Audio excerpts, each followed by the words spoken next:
have some of column A, try all of column B. I'm in the mood to help you, dude. You ain't ever pot a cast like me. That was great. Good job. You just didn't go for a Robin Williams thing, and I respect that. I barely did, and I tried to pick a section of the song where he's kind of doing a voice, but not a voice that I don't want to replicate. You know what I'm saying? Like, I was like, I don't know how well I can do default Robin, but I also don't know if I want to do full character Robin. That's when he's just sort of like, I'm just singing now like this. It's not as much like I'm playing a fucking bellboy for this stanza or whatever. It is. I watched this movie recently. I mean, time is a fucking flat circle, but I watched it at some point within the last 10 months of pandemic. I've seen this movie twice in lockdown. Every time I watch it, I'm still just kind of surprised by how many fucking transformations he makes. It's literally every 2 seconds he's got some new fucking wardrobe and voice. That's the beauty of it. The best thing about it's the harnessing the power of animation. Like that. I'm not being critical. Yeah. I know you're not. I love it. I'm prepared. Yeah, absolutely. Yeah, no, there's always a little joke that I had forgotten about. It's sort of part of the fun, actually. You're right. This is some little joke I forgot. I just learned it sounds very dumb. I did not know he's the guy at the beginning who's telling the story. Oh, of course. Absolutely. I had no idea that was him. I remember the Dead Sea Tupperware line. Like my dad who in the theater laughing so hard and me being like, I don't know what that joke is, but like clearly that's funny right now. Like clearly that's a reference or something. That's just him being silly, right? That's just him going in the studio and being stupid, right? See, that for me was like when he does the come a little closer and then the camera smushes up against his nose. That was the thing for me. I was just like, too close. You can fucking do that? Yeah, I mean, that one I got. That one I got when I was 6 years old. I was like, oh boy, I've never seen anything like this. Could you imagine how hard this movie... Again, the movie was super successful, but those animators must have been pissed. I've read all the stories about how Robin just improvised so much stuff that they had to go back and redo a lot of the animations. Could you just imagine the dude being like, come here, and that wasn't in the script, and now they gotta make the camera smush? Right. That's the thing. It's like, obviously that's his stand-up style. But you look at this movie and the genie does not really have, I would say, more than 5 lines of dialogue that do not function as jokes, right? Like every line of dialogue functions as a joke, but very few of them are written as jokes. He has very few punchline setup jokes. He has a lot of exposition that Robin Williams is like, what if I say it like this kind of person? Or what if I do this impression? Punch it up. Right. Right. Or what if I add this turn at the end of the line or whatever it is? And so, he like forced them to have to animate more than any character probably in animation up until that point. Also, don't forget, Aladdin had CGI. It was one of the first, was the computer like the lava. Yeah. Aladdin was going for it, man. Well, so we're doing, this is a podcast called Blank Check with Griffin and David. I'm Griffin. Hell yeah. I'm David.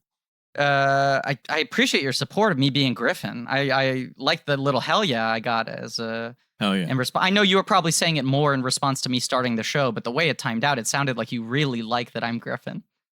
I love it. I love that you're Griffin. And I love that you're David. And we're hashtag the two friends. It's a competitive advantage. And this is a podcast about filmographies, directors who have massive success early on in their career and are given a series of blank checks to make whatever crazy passion projects they want. And sometimes those checks clear, and sometimes they bounce into a whole new world.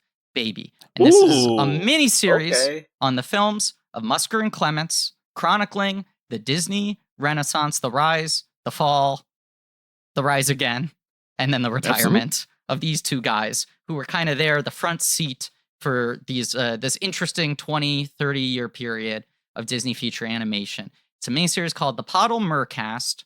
Today we are talking Aladdin, and we got with us the great from Astronomy Club, from Black Man Can't Jump in Hollywood, one of the best movie podcasts out there, a dear friend, someone who it has been far too long since we've had on the show. I know. The great Jerah Milligan. Now, we were talking right before we recorded that you had said in an episode of Black Man Can't Jump in Hollywood that your 3 favorite films of all time, I know it's not exact science, but at one point you said my top 3 are Batman Returns, Aladdin, Get Out. I think it was maybe the Get Out episode. Your praise of Get Out was, I love this movie so much. It now has entered.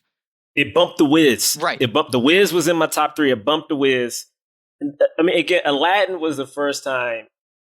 Again, I'm going to tell you what's so crazy. Yeah. Is I know now everyone's like, representation matters. But I think when you're a kid, sometimes you don't know. Like I didn't know that Bruce Willis was not like me. You know what I mean? Sure. So when I watched Aladdin, I was like, oh snap, there's a brown dude. But I didn't know. I know people were happy about that at the time, but I didn't know what that meant at all. And now looking back, it's like, oh, 1992, fire. I still like Aladdin better than Lion King. I said it. Controversial. I don't. But, not for me. Here's the thing. No. This is the thing. David and I both like Lion King a lot less than almost everyone else of our generation. And it's like, no disrespect to Lion King, but that's just never the movie that's hit for the two of us. And I feel like everyone else views it as so sacred. It's a movie I certainly saw all the time. Like, we owned it. My brother wanted to watch it. Right. Like, I've seen The Lion King a zillion times. Mm-hmm. But yeah, it doesn't have, for some reason, I can't I don't know. It doesn't push the same emotional happy button for me than the other ones we just mentioned. Same. But I'm happy we're doing Aladdin, though. I like this movie. Well, you talk about what a breakthrough this movie was. I believe the two major stats on this movie are it's the first animated movie to make $200 million domestically. Oh, wow. Right. If Beauty and the Beast was kind of the first blockbuster animated movie, right? Like, this is the first real blockbuster. Beauty and the Beast, I think, was the first to cross 100 million in first run release. That sounds plausible. And then this pretty much levels all the way up to 200 million. It does. It made, a ton of money. Yeah, the Disney legacy to a certain degree was always, these movies are so fucking expensive to make that Disney himself was always losing money anytime he made a feature. And the model had to be, well, you make the feature, you promote as hard as you can, it loses money. Then you re-release it every couple of years. You also make the ride, you make the merchandise, you put it on TV. I mean, it was just like this whole organization around keeping the preciousness of the movie because it had to take like 15 years to fully go into profit. And then eventually it would be evergreen and it's money forever. But it would take that long to make back its investment. And I feel like to a degree, Aladdin might be the first Disney film or first animated film that like went into profit first run release. Just fully went into green just in theaters and then proceeded to be just such a fucking endless cash cow for them. Oh, dude, I tricked people multiple times. I think I saw this in theaters 5 times.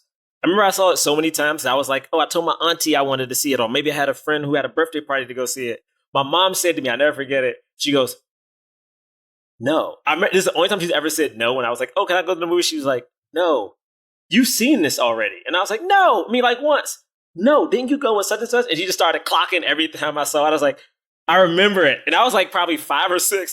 It also, I mean, this was the highest grossing film of its year, which I also think was the first time that it ever happened with an animated movie. And it played for a while in first run. Yeah, but you're right that it was, and it's the Robin Williams thing too. It was the first movie where like the fact that a star was in it mattered in a different kind of a way. It's an action movie in a way that a lot of it is. You know what I mean? It's got a little more of that energy, and it's a musical and it's a comedy. But. It's the first time they kind of cracked the complete commercial calculation of how to be every genre at the same time and also be totally 4 quadrant. Right. The supposed difficulty of Disney appealing to boys. I suppose Aladdin is the one that defies that. Right. That was Aladdin bullshit, and Lion King. No, but I feel like boys are stupid little boys, and they're who's fighting? Right, and there's that sort of like I think things have gotten a little better culturally, but certainly there's that thing of like, oh, if you're a boy, you don't want to be seen as liking girl stuff too much at certain delicate ages. And I feel like Disney had come back with a string of princess movies, and now it's like, this guy's got a sword, he's got a monkey. It's like he looks like Tom Cruise. He looks like Tom Cruise and Michael J. Fox. Right. He looks like Tom Cruise. He kind of acts like Indiana Jones. It's a princess movie and a musical and a romance, but it's also an action film. And then the final piece of the puzzle is like, yes, you have this massive, massive fucking movie star, which it's sometimes hard to even fully process how mammoth the 90s were for Robin Williams, considering he'd already been famous for that long. It was just a wild run he had for a couple years there. And then on top of that, it's like, this is the movie that kind of breaks Jeffrey Katzenberg into the like, oh fuck, we can make jokes that grown-ups find funny. Yeah, and then that like perverts his entire sensibility. And every movie becomes like, how do we get the comedian playing the... Yes. This is the thing. I think you're right, Griffin. Like, I love this movie. I feel like you're more mixed on this movie, but we're going to talk about it. I feel like you've referenced that in the past. It's not a personal favorite of mine, but it's a movie that I look at and I kind of cannot criticize. You know what I'm saying? Like, it's not the one that hits for me in that way, but I watch it and I'm like, it hits every single point so precisely. But I think some of my hesitations with it are that you see every bad lesson that is taken from it and applied to like... Right, that's the thing. Which isn't this movie's fault at all. I think this movie is beautifully balanced, right? Like, I don't... But you see the seeds of not even Disney, but DreamWorks or whatever, like everything that follows an animation, right? Like, too much modern jokiness, too much emphasis on star power, too much emphasis on like action and boys. And, you know, I think that's all here, even though it's not a problem here, I guess. Right. Yeah. Agreed. Yeah. The only thing about this movie, I had a friend who was my roommate for, I think, 2 years. And he was Persian. And I love Aladdin. I'm talking about, like, I used to work in a Disney store. Me too. What Disney store did he work at? I worked in DC. Well, it was in Virginia, a place called Pentagon City. And they had this huge, at the time, it was like, you went to like the second floor and like in the corner was this huge Disney store. Yeah. Now, mind you, parents would just come and just drop their kids off like we were like a babysitter. Yes. And they would climb the little plush mountain, but they didn't know that it's shelves, so it hurts. So anyway, Aladdin was in the vault. My going away present when I was going to college was them giving me the Aladdin double disc DVD, which I still own to this day as a gold. Somehow, I guess when it was out the vault a year ago, they had a couple in the back. Wow. They gave me one out the vault. Wow. They opened the vault. And my roommate, Devin, was like, he wasn't allowed to watch it. Right. And I was like, what do you mean, man? It's perfect. And he's like, well, the opening song is offensive. I was like, well, sure. I mean, yeah, they talk about cutting off your hands. So I get it. Then he was like, well, also the cast, because Aladdin and Jasmine were people of color. I was like, okay. I mean, I know he was on Full House, but his voice sounds so perfect. I felt myself doing the thing. Right. Where you're like, well, yeah, but come on. Like, I love it, though. Right. That thing. And it was so hard because I'm like, he knows that movie on such a different level. So even though I hate to say it, I still love this movie because it has such a place in my heart. But like, damn, even thinking about Robin Williams playing that guy at the opening at the bazaar, it's like, Robin, you can't do that. You can't. Yeah. Every single member of the cast of this movie is incredibly white. And it's funny because this is like what your podcast is about. It is. And I like the movie. I mean, for people who don't listen to Black Man Can't Jump in Hollywood, which is great. You and John Braylock and James III. Yeah, them other dudes, but it's me. Yeah, past and future guests. But you talk about representation in movies and try to explain the way it sort of like codes our brains seeing these things on screen and how they're depicted and who isn't depicted and all that sort of stuff. And this does also begin this period of, I feel like, Little Mermaid and Beauty and the Beast, you're still going into like elemental fairy tales that every child knows to some degree. And then Aladdin is kind of like pulling together a couple different sort of Arabian myths, right? It's picking and choosing a couple things. Well, I have a lot to say about that, but yes. I bring it up because I feel like at this point, Disney starts to pivot into this sort of cultural tourism of every movie is not just like, here's the story, here's the fable. It's we have to go to this place, this land. It's about this culture. And I feel like they've spent the last 30 years every time going like, we understand that the last one had some blind spots. We really worked hard to try to get it accurate. Right. Every single one, they do the exact same thing where they're like, look, we went to the Middle East for 4 days. We really did our research. Yes, it's like how they were like the Lion King, finally Disney salute to Africa. Like, I don't remember how that went over in 94, but that would be bananas. Yeah. Everyone brings up like Lion King is like the black movie. And I was like, what, the one with the animals? I was like, that's the one? I was like, first off, Mufasa dies, and then Jonathan Taylor Thomas is Simba. I was like, come on, man. But look, all right, well, so I have a lot to say. For one, Jerah, one of my best friends when I was very little was from Iran, and I had the exact same conversation. It was when I was small, when I was like 7. Oh, I didn't have it small. Oh my God. I remember watching it on VHS with her, and like she was allowed to. I think her family was like, "Look, the movie's fine, but you should be aware." Like, I think that's. Yeah. But I remember her telling me about it, and naive 7-year-old being like, "Oh, I guess so." I had no concept of these things. The thing that blows my mind, because yes, you watch Aladdin now and you're like, wow, like, right, of course, like Robin Williams kicking us off with. They remade this movie in 2019, and they basically got away with it. Guy Ritchie, and not that movie doesn't have hosts of problems, but that movie came out in 2019. Guy Ritchie, a white British man, directed it. Dude, how? Like, Will Smith is in it. They had like this cast of color, but it's not like they were drawing from Middle Eastern actors or anything like that. They weren't, they were pretty vague about all that. It came out. People didn't really like it. And it was a huge hit. And it made a ton of money. And they're like... It made a casual $1 billion. Yes. And they're like probably going to make a sequel or something. And like, I don't know. No one was like, hey, this story that you told last time is this bizarre cultural mishmash. Like, they were just like, oh yeah, it's Aladdin again. Look, Aladdin. Oh, it's Aladdin. He's back. Prince Ali. This speaks to the whole weird Disney cycle where it's like still when Moana comes out, when Coco comes out, when Soul comes out, when Princess and the Frog comes out, when Raya and the Last Dragon comes out, there's always like the Disney self-generated. We want to explain to you how seriously we took the responsibility of representing this culture, but I think people forget that they were doing that back in the 90s. Like, when you watched a Disney VHS, there was always the preview of whatever next year's Disney movie was going to be. I remember. They would have that trailer that didn't even really have finished footage. You'd usually see, like, pencil tests, and a lot of it was the animators in their cubicle saying, like, we worked really hard to get the Serengeti right.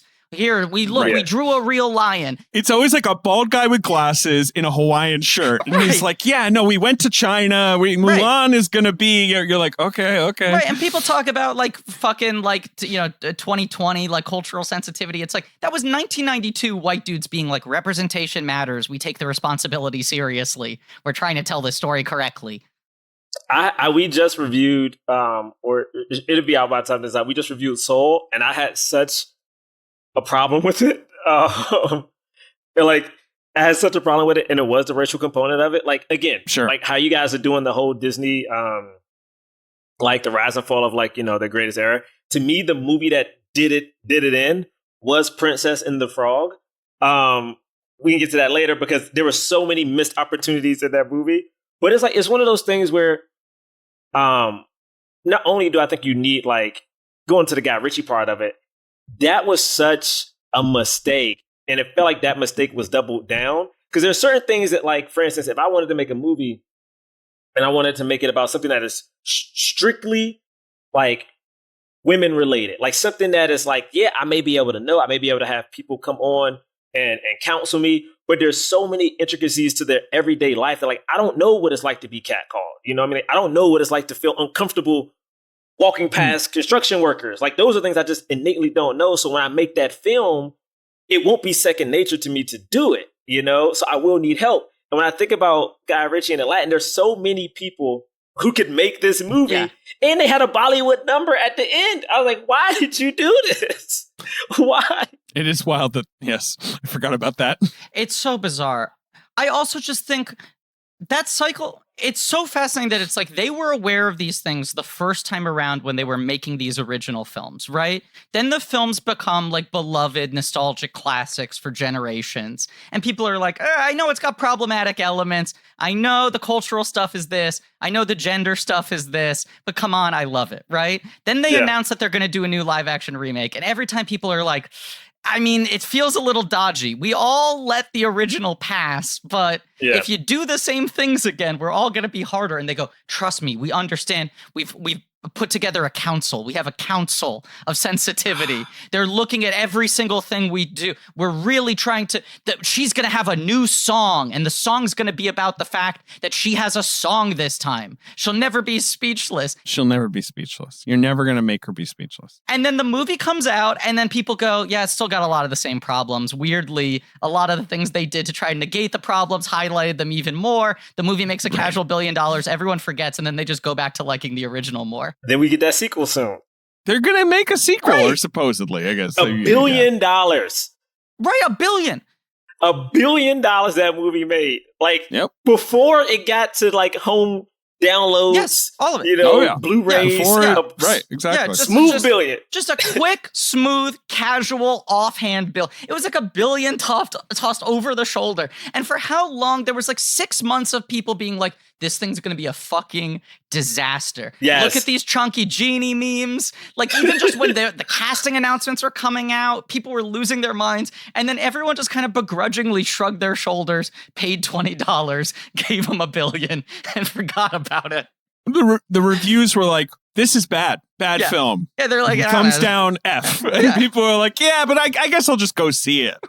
But I have a theory on that now, though. I think it's the same thing with some of like Netflix's. I am obsessed with watching the Netflix top 10 in the US. I am obsessed. Yeah. And when you look at it, it tells me the same thing as with this movie Aladdin. It's like, I don't think it matters whether or not it is quote unquote like a good story, blah, blah, blah. It's like, do people feel good watching it? Yeah. You know, do people feel like when they leave, are they excited?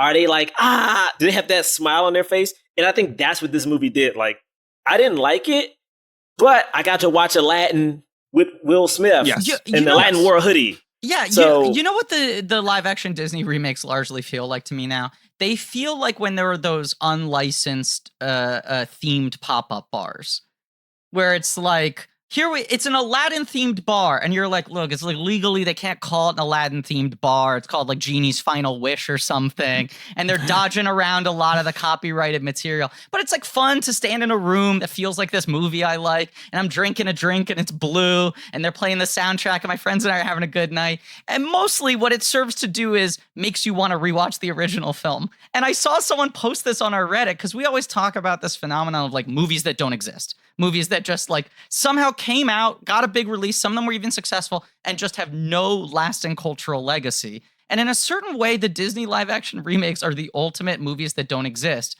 because they're like these huge phenomenons that pop up, and then it just mostly serves to remind them of how much they love the original thing. And especially now that everything is just on Disney Plus, it's like, it's so hard to imagine the circumstances where someone pulls up the Guy Ritchie Aladdin instead of the animated Aladdin if they're both available on the same platform for the same price. And I, like, whatever it was, 2-3 months into lockdown, searching through Disney Plus, trying to keep my mind occupied, was like, I never saw the Guy Ritchie Aladdin in theaters. I just had so little interest. I might as well watch it now. And I made it an hour in, and after I got to, like, the Friend Like Me number, maybe I made it to Prince Ali, I was just like, I'd really rather be watching the animated one. Yeah. And I turned it off and I watched the animated one. I watched the animated one twice in lockdown. That's a thing you have at home that you couldn't have in the theater. This is the insidiousness of the home experience. At the theater, I'll sit down, I'll eat my popcorn,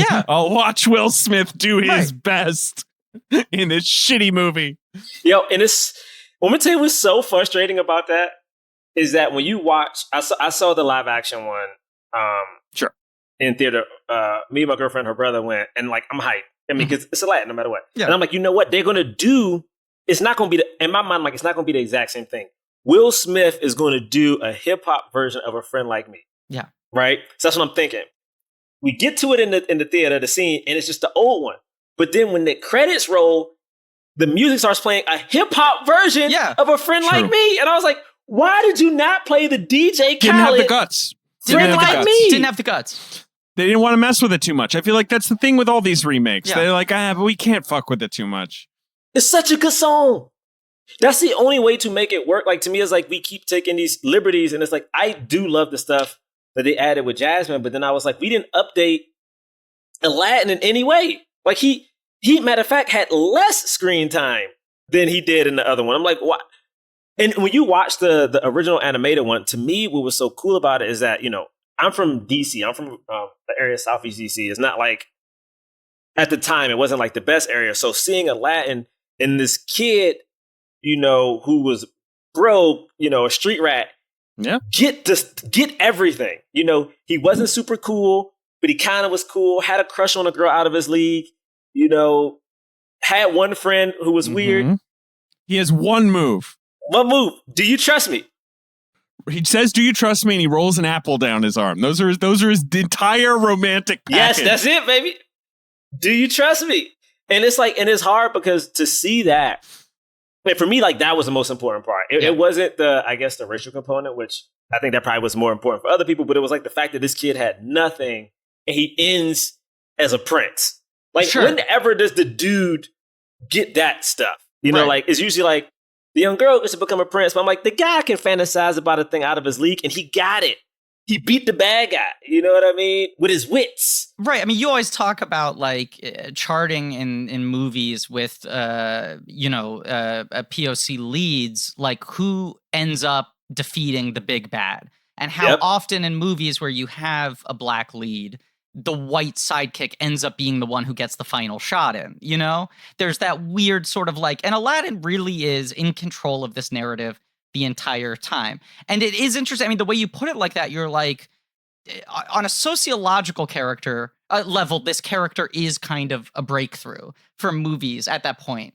But also, they treat the Middle East like it's Oz. Like, it's just, I think when you're a kid, if you're not from this background, you don't even register the idea that what they're doing could be insensitive or offensive, because it's just like, it's a land of legend. Fictional land. Right. Yeah. Right. It feels so disconnected from reality, which, of course, if that's your heritage, you go, how dare they take my actual land and turn it into a fucking cartoon? This is so disconnected. Into Agrabah. Right. There's a moment in the remake, and we have to stop talking about the remake. Yes, we're getting out of the way. That where they have like a map, like an actual map, and you see like Agrabah, like with borders and stuff, and I'm like, I don't think we can do this. I don't think we need to get into what the supposed geography is here. Let's just not worry about this, please. Listen, I'm not gonna lie to you. When we finally move over to the animated one, I just want to put the disclaimer, I do know all the problems with it culturally. But when I talk about this movie, it has such a warm place in my heart. So people, listeners, don't kill me. I know the problems, but I just love the movie because I'm going to gush over it. I think this is very popular film with people. Like, I'm a gush over it. I got to. Yeah, it's the weirdness of this era of Disney movies in particular, too, where it's just like, we did this gushy episode about Little Mermaid, and we acknowledged the fact that the movie's literally about the lead character being mute and having no agency for the second half, and a guy falling madly head over heels in love with a teenager, despite her not having any personality or ability to speak. Beauty and the Beast is Stockholm Syndrome. Like, she falls in love with a big animal dude. Right. No, and a big part of that is that, like, these stories originally, you know, as fables were meant to be like moral tales to teach children lessons about difficult things. And then it's, of course, the thing that everyone knows where Disney comes in and they're like, sand that edge a little bit, put this in the middle, turn that into a joke. Add this song, baby. Right. But you can't really get the inherent qualities of what the tale's supposed to be about out of it. I mean, I have to ask you guys this right now to take us to the animated one. Do y'all have a favorite song from the animated? I have one, and I think it's controversial. I feel like we disagree on this, right, David? We briefly touched on this. Well, look, I like all the songs except for Whole New World, which I think is a stinker, and kind of the beginning of the bad ballad. Wow. Oh, the Grammy winning. It's a Menken Rice rather than a Menken Ashman, and it kind of shows, in my opinion. But no, my favorite is Prince Ali. That is my slightly, I suppose, controversial favorite. Are you with me? That is my second favorite. My first favorite, but that's my second. It's up there. No, but it's up there. My first one is Jump Ahead, the very first song Aladdin does. I love that song.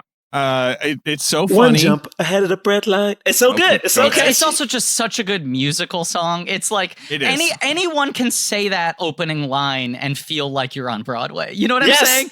Yes. Like one jump. Yes. You just have to give it the right energy. One jump. Yep. It does feel like something you would audition with. And also, he stole bread. He stole bread. But he gives it to the kids. I mean, that's the other thing with this movie is this is one of those movies where it's just like, this is like how to structure a screenplay so that the audience is entertained the entire time. Yes. Like every time it makes the perfect screenwriting book decision without feeling totally mechanical and lifeless. But it is just like so, it's the exact algorithm for keeping an audience on a character's side for 90 minutes. But Ben, I do want to bring you in because this is because like, I assume you like Aladdin. We were talking about it off mic. You enjoyed watching the film. It reminded you of your youth. Yes? Yeah, absolutely. But I'm scared. Okay, so he's a street rat. He's a scumbum, kind of. You know? Yeah. He's pulling scams. He's got a pet monkey who's his best friend, which feels like a real Ben. That feels like something you would like, yeah. But is he too clean cut for you? You know, too a little too chiseled. Like I don't know. No, come on, Aladdin's the full package, man. He's the full package. He lives on the street. He lives in he lives in an abandoned building. Which, like, as a kid, I was like, you can do that? A squatter rights, yeah. Yeah. And he's like, I have a view of the palace. What and a I just want to be great like, view. Every home has a view of the palace. It is the entire sky. But carry on. But no, I love this movie. I think Aladdin is the everyman, but is charismatic, but not too, I don't know. Like, I usually hate princes and clean cut good guys, but he's like gritty, you know? Well, it is that funny thing, like how consciously they not just physically modeled it after Tom Cruise, but that was sort of the studio note is like Aladdin should be like a Tom Cruise character. Yeah. But they actually kind of found a way to improve upon the Tom Cruise character by making him a lot more vulnerable. Because at this point in Tom Cruise, he's still in the just all I do is win. I'm invincible. I'm like a fucking shark. I smile every 5 seconds. Right. I think you're right. The cool thing about Aladdin is that Aladdin had a lot to overcome, but also he had so many moments of getting like knocked down and embarrassed. Like when he literally gets kicked in the mud. He takes L's. That's the thing. So many L's. And you understand why he laughs. Like one side though is like when I used to live in New York and I remember being in the park, I ran into the cast of Aladdin. They were in Bryant Park, like warming up with some crazy shit. The Broadway cast, you're saying? The Broadway cast. Yeah, not the voice actors from Aladdin 20 years later, all just... Well, I saw it when the Jafar from the animated movie, he played Jafar on Broadway. Yeah, which is cool. So my roommates at the time surprised me for my birthday, took me to see the Broadway version, and he was there. So it was the real Jafar. Yeah, that rules.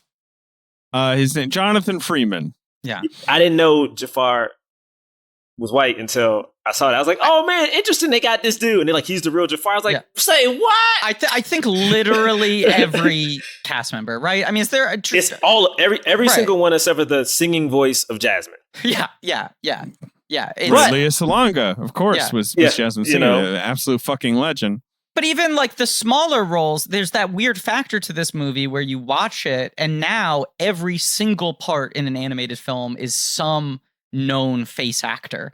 And this, outside of the 5 main leads, it's like, oh, that's Frank Welker, that's Rob Paulson. Like you recognize all the voices of the small under 5 characters as being like, that guy was on Ninja Turtles. He was on DuckTales. Like they're all 90s cartoon voices you recognize, and they're all playing like 4 characters. I mean, I love that. Like I every time you get like a voiceover audition, it's like, oh man, it's so fun to do. But then I think about, man, are they just going to get like a famous person and then just add auto-tune to their voice to make it sound different? Every time I watched Pets. I think Secret Life of Pets? Secret Life of Pets. Yeah. With my little cousin, and like the little chipmunk or something on there is like Kevin Hart, and his voice is pitched up. Yeah. And I'm like, this again, I love Kevin Hart, but I'm like, you could have got Randy from down the street who does a really cool squeaky voice. Yeah. You know what I mean? Because when you're a kid, you just wanted to be fun. You know? I mean, I think I've shared this anecdote on the show before, but like years ago, Ben helped me with an audition for Scoob, the Scooby-Doo reboot that ended up coming out last year. Because at that point in time, they were like, we really want a new direction. We want a new Scoob. We want like a young comedian to be Scoob. And so they were like, don't feel like you have to sound like the cartoon. Really make it your own. And then you look at sides that go like, rut-row raggy, wearing rubble. And you're like, there's no other way to say this that sounds right. You just either do a Scooby impression or you fail. And if I'm going to do a Scooby impression, it won't be as good as the guy who plays Scooby. Just hire him. And then unsurprisingly, they hired 4 new stars to play the meddling kids and brought back Frank Welker to play Scooby because they want fucking Scooby to sound like Scooby. And of course, Frank Welker is in Aladdin. Yes. As a boo. Yes, he's a boo. Frank Welker, a king of voice acting, but like his real competitive advantage is he can do fucking any animal. So he does a lot of full dialogue talking characters. He was like fucking Megatron on Transformers. What? I didn't know that. He's got Megatron. insane range. He's been Fred on Scooby-Doo since the beginning of Scooby-Doo. He's Since played that the character. 60s. Yes, for 50 plus years. So he's Fred and Scoob?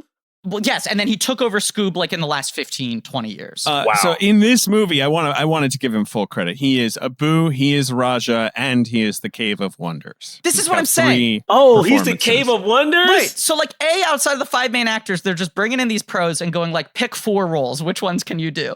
But Frank Welker's this guy where anytime there's an animal, they're like, just get Welker. He can do if a fucking panther has 2 growls, Welker knows how to make that different than a lion. Right. Wow. I'm looking him up right. Wow. And Garfield. Right. Wow.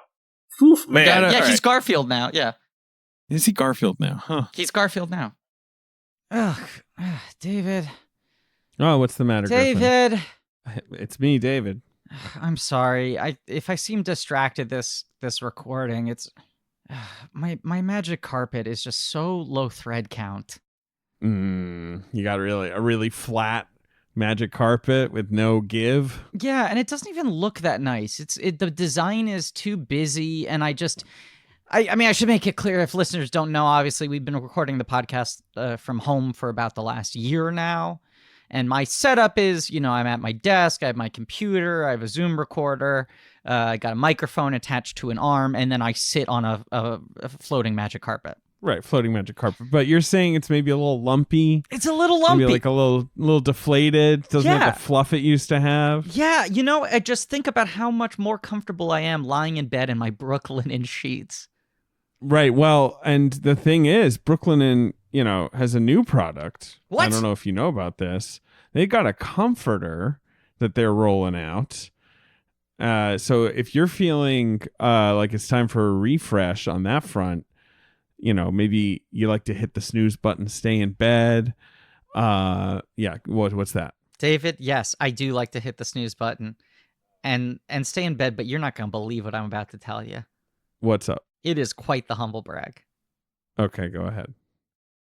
I got one of these Brooklyn comforters. You got one. I got one.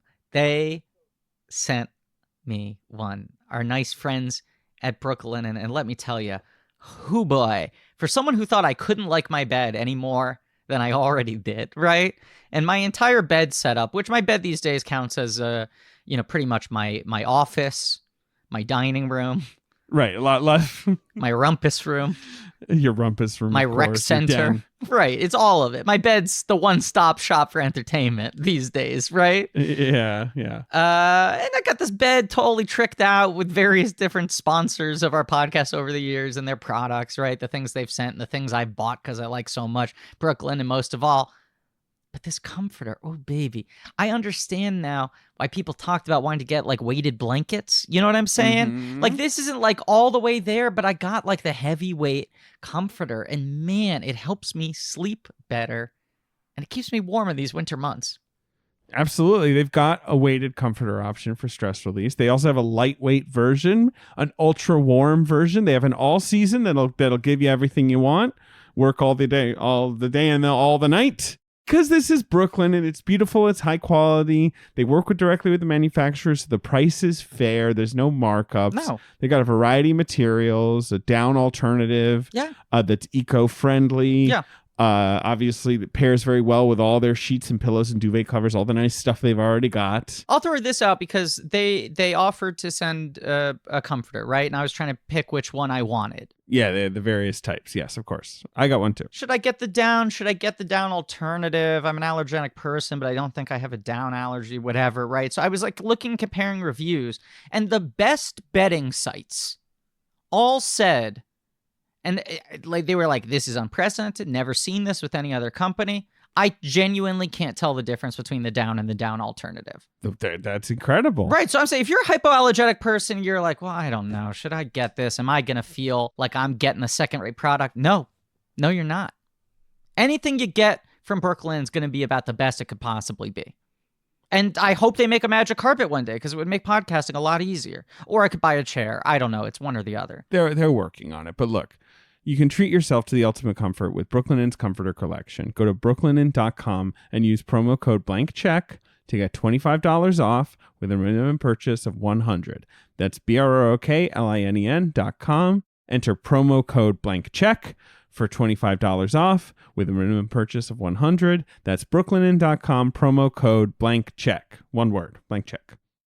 Aladdin, the film Aladdin, Disney's Aladdin. Directed by Ron Clements, John Musker, written by them and Ted Elliott and Terry Rossio, who are like the kings of 90s screenwriting. This is their launching pad. Right. They had one movie before this, right? Little Monsters, right. The Fred Savage movie.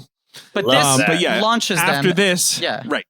They're the problem. I mean, I love a lot of their scripts. Yeah. But, they wrote Shrek. Like, they're kind of the thing. They wrote Shrek? Complaining about. They did, yeah. But it's the interesting thing where like Shrek had been in development for so long, and it's so clear that Katzenberg like brought them in and was like, "Can you turn Shrek into Aladdin? Like, can you Aladdinize Shrek?"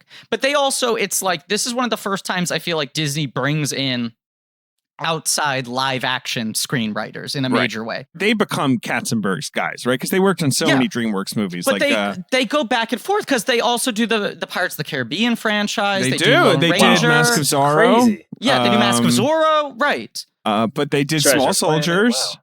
They did The Road to El Dorado, which is another movie where they're like, can we Aladdin this up? Can it be about bros having adventures? Yeah. They did what else did they do? I think they did passes on National Treasure, right? Yeah, but maybe they're not. I mean, they've done passes on 8,000 right, things. They're a zillion. Right, yeah. One of them got super weird, and I can't remember which one it is. It's Terry Rossio became an anti-vaxxer. That's what it is. Like, never meet your heroes, man. Like, it is a thing where I am scared to tell people. This is a real bit. When I bring up things from my childhood, I am legit scared to talk about it because I don't know if I don't know if something happened. Yeah. Like, I don't know if the movie meant something or like I am a big fan of all that. And the guy who created all of those shows apparently was like really mean and got fired in a really bad way. I'm like, I don't know how to talk about shit. Yeah. No, it is like there's nothing that isn't loaded. But now, James III's gone in and cleaned up all that. Everything's fine in the kingdom of all that. I mean, listen, he did. I've seen every episode of all that because of James III. I saw it when I was younger, but I've seen them all as an adult. And when you're watching that as an adult, you're like, woof, man. Some things, like, again, jokes in the last 5 years are different than they are now. Yeah. I just want to remember all that fondly. I can't do that. I can't. Yes, it is hard. Yeah. But this movie, I remember when Aladdin, the original one, came out. I know you don't like it. I remember A Whole New World because I remember. It's okay. I just whatever. No, it's not my favorite song from the movie at all. But it is that song it was the first time I knew what a movie soundtrack was, and I think at the time Disney would release not the movie that came in that little plastic opening case, but they released Disney sing-along VHSs. Yes, this is the second episode we've talked about this in. It's such an important piece of this era. It is, and I could never find the Aladdin sing-along. Never could find it. And I was like, I want to sing, because I remember there's this guy in my school could sing, and I thought I could sing, and he sang A Whole New World to one of the girls in the class, and I was like, I can learn it, and I never could find it to learn it. Craig, man. That's another part of this, David, is I agree with you. Like, Whole New World's maybe my least favorite song in this movie and my least favorite of the major ballads of this era. But a part of it, too, is just like, I just feel like this song was done to death. I mean, we'll get to it. It became the middle school prom song as we talk whatever. about it in the movie. But like when I actually got to watching the sequence when it happened in the film, it's hard to process the song earnestly now. I don't disagree with that. I think Can You Feel the Love Tonight is a worse ballad. I don't think this is the worst ballad. Agreed. But this kind of just originates that kind of treacly mid-movie ballad thing and whatever. And also, that always became the Oscar winner, which was weird. Right. A, it was annoying that they always gave the Oscar to that one. And B, there's also the thing where it's like, this song feels like it's half designed to play in a musical, half designed to be an adult contemporary cover that can chart on Billboard. Like, there's that thing. It sounds like that. I remember actually liking it in the Guy Ritchie one, that which is a weird opinion, or maybe it isn't. What? Maybe it's, David. I remember kind of being like, oh, this is nice. But anyway, I mean, Prince Ali is a great song, especially when he goes, "Let me see the monkeys. Let's see the monkeys." Prince Ali, the bass. The bass is absolutely out of control. It's the coolest song. I mean, my brother Joey worked as an usher at the Broadway Aladdin, which has a famously large amount of costume changes. I've never seen it. And I remember him saying, like, remember when the trailer for the remake dropped, for the teaser or whatever, and it was just the Be My Guest, I'm not Be My Guest, Jesus, A Friend Like Me, the right? Like that was like the whole. And it was just like shots of the lamp. You barely saw anything else. Yeah. And Joey was like, it's like that when you're at the theater.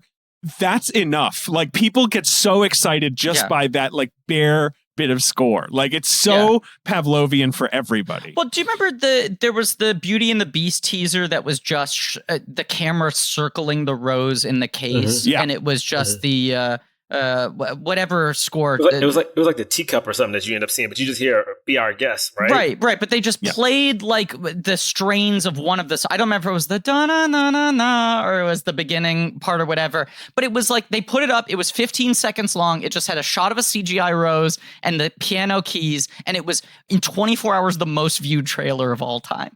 People were just like, put it direct. Let me freebase this. Inject it under my armpits. I need this. It's that joy, man. Like, again, like, even thinking of Aladdin, like, because I am one of those people, all I need to hear is da da da.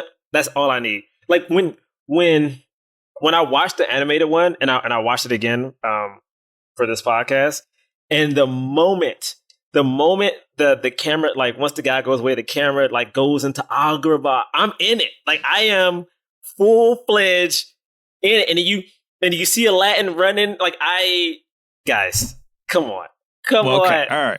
That dude is trying to kill him. Do we remember that? That guard is trying to kill this boy. They've all got swords. Am I correct, David, in thinking and remembering it's Ashman who pitches Aladdin first? This is what I wanted to get into. So Howard Ashman, who I think, had he lived, would have become like essentially a honcho at Disney, right? He would have just been the creative lead. Yeah, because it's so obvious after these first couple hits.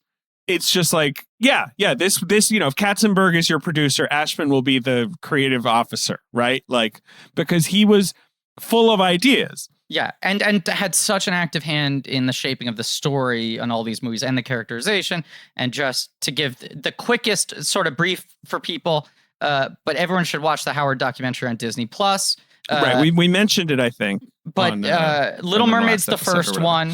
Yeah. Right after he wins the Oscar, he tells Alan Menken, his writing partner, that he has AIDS. He finishes all of Beauty and the Beast. He does about half the work on Aladdin before he passes away. So that's the thing. I mean, the thing is, he's been working on Aladdin pretty much concurrently with The Little Mermaid. Beauty and the Beast is a a salvage job that Katzenberg taps them in. He's like, can you fix this entire movie? They bring him in as like a surgeon. Right, really fast. Like, and like they brought the movie to him as the Howard documentary, which is great, sort of explains, like, he basically went to Katzenberg. He's like, I can't fly. I can't go to California. And he's like, fine, we'll just bring everything to New York. Like, whatever works. They built a studio in this guy's house as he was like in his final months of living. But he got half of this movie done, pretty much. Which is one reason that Beauty and the Beast has all these wonderful Broadway talents, Jerry Orbach and Angela Lansbury and all that. But Aladdin, as you could like, because like in that documentary, you see like he was in like a stage production of Aladdin when he was a kid. Like, it's clearly like just a thing he's always loved. It's got that kind of, there's an old British pantomime of Aladdin that's like really popular. Like that, it's like, I assume that's what it was, like a sort of very campy, adventure-y story that he wanted to do. And he was pitching this kind of like, Crosby and Hope, right? Like, or whatever, like an old-fashioned musical comedy. Right. With like some Thief of Baghdad, right? Like make Genie Cab Calloway. I mean, I think he was really comedy forward. He pitches it. He does his 40-page treatment. They pass on it. Eisner and Katzenberg say, can you please come in and fix Beauty and the Beast instead? Then Linda Wolverton, who was a Disney story person, is the main credited writer on Beauty and the Beast, among others. Looks at that in the pile, throws in a lot of the more kind of classical adventure elements, the Thief of Baghdad and all that sort of stuff. She expands upon it. So then Musker and Clements are sort of like given the chance to pick what their next project is from a large pile. Right. They have 3 choices. Do you know what the 3 choices were? I do not. Tell me what they were. Aladdin. Swan Lake, which I guess they've never done, but has always been mulled. Yeah. New Line essentially did it. They did that Swan Princess movie. Yeah. Right. And then a movie called King of the Jungle, which is the original title of The Lion King. And like, had also been cooking. Yeah. And they pick Aladdin. At that point, Ashman has died, like essentially, like, or is about to die, and has written, I think, well, he wrote a lot of songs, because a lot of the songs that he wrote are not in the movie, like Proud of Your Boy and Humiliate the Boy, all these weird other songs. Some all of them these songs that started violent alt-right movements, yes. Well, not his fault. Not his fault, but insane. Insane that's the origin of this shit. How Quick They Forget is another one. Like, there's one called High Adventure. There's all these demos that he has. The ones he wrote that survive are Arabian Nights, Friend Like Me. Friend Like Me, Prince Ali, that's it. I'm pretty sure. Because One Jump Ahead is Tim Rice, as is A Whole New World. Yeah. That's right. Yes.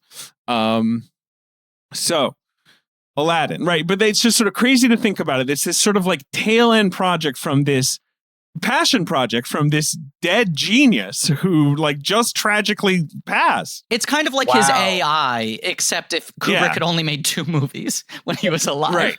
I had no idea of this, any of this. And the bananas thing is that Musker and Clements write a screenplay or whatever. They give it to Katzenberg in, this is the timing, April 1991. This film comes out November 1992. Yeah, insane. And Katzenberg is like, I hate this. I think this is stupid. Rewrite the whole thing. And his most famous line is 86 the mother. The mother's a 0. Because Aladdin's mom was a major part, I think, of the original story. That's what Proud of Your Boy is her song. Yeah. And he was like, had a mom? Get the mom the fuck out of here. Who cares? That was this whole thing. So he had a mom, and the mom had the song about how proud she was of him. And they cut the song because the mom was like an unneeded story element. And it has been reclaimed. This is the only energy we're going to spend talking about this, but it has been reclaimed by the Proud Boys because they view it as they cut that song out of the movie because Disney doesn't want boys to feel proud of themselves, which is... Wait. Is this real? This is what a Proud Boy... The name Proud Boys comes from a song deleted from Aladdin. That is how bananas our world is. I swear to you. I believe, Griffin, it is in the Broadway production, right? They did bring it back, I think, for... Yes. I think that's how they became aware of it and then got angry and said, like, what? I swear these people walking around with guns... They should from a Disney animated film? Right. They're like Disney neutered Aladdin because they don't want boys to be proud of themselves. So to swerve away from this conversation. Yeah, we'll never talk about it ever again. Oh my God. Yes. So Ted Elliott and Terry Rossio come in. We live in a simulation.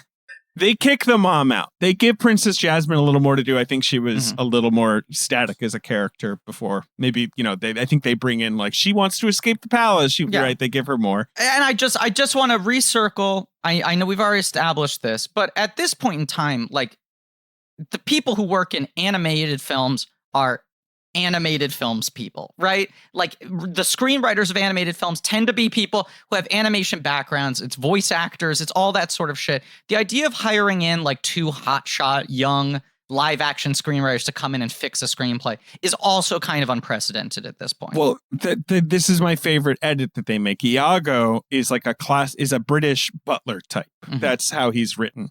And they're like, we just saw Beverly Hills Cop 2.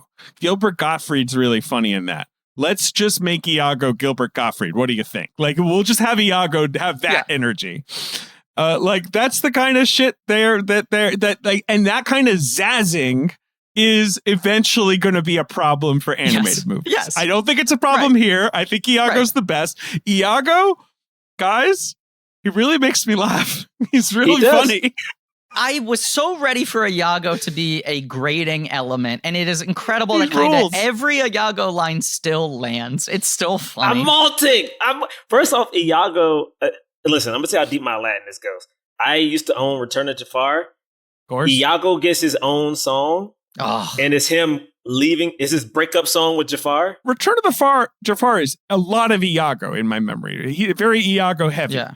Iago is the lead. It's like this funny character. It's the funny character. It's like, let's just have the story revolve around him trying to prove he's a good guy. Right, and because they lose Robin Williams, they're like, Gottfried's our comedy quarterback now. He's the guy who's going to rack up points. Yeah. Yeah, I mean, you're right. He's got to run the comedy offense. Right. You're right, because I'm thinking about it. Genie isn't even in it that much. You're right. Because he didn't want to do it. It was like, it was dollar store Genie. They didn't want to make people too aware of the fact they didn't have him. By the way, we're doing Return of Jafar on Patreon, just so people know. Look out for that. Yeah, look out. Look out. I had it. I hate to be. Yo, he's got some good songs. I got to sing that song on Patreon. That's a good song. Oh, yeah. I hate that I know all these songs by heart. No, but that's the other weird thing. I mean, like, you talk about Williams in this movie being like the first major movie star, in an animated film in this kind of way, especially with the marketing department being built around it, which is its own little controversy. But beyond that, it's not just that, like, oh, they got a major A-list star to be a voice in this movie. It's that, like, Genie isn't played by Robin Williams. Genie is Robin Williams. Yeah. Like that calculation too of let's just take Robin Williams' comedic persona and allow him just sort of like the authorship of this part of the movie. Yeah. I mean, do you know? All right. Go ahead. No, go ahead. You guys have the cool facts. I feel like I'm learning so obviously, much. Right. I think it's widely known, right? Robin Williams, he did the project for scale and he was like, please don't lean on my image and don't market the character, right? Like this was the deal he tried to cut. His thing was he had already agreed to do Fern Gully, and Fern Gully was like a charitable donation of like, I care about environmental issues. I'll be your wacky bat. And Fern Gully was going to come out at the same time. And he also had Toys that was going to come out the same time. Toys is the one that was coming out at the same time that he was worried about it. Right. Yeah. About it overwhelming Toys, which I guess it probably did. I mean, Toys was a bomb. He wanted Fern Gully to have some specialness about it being like a big first Robin Williams voice, and Toys was going to be in theaters at the same time. He said, I'll do it.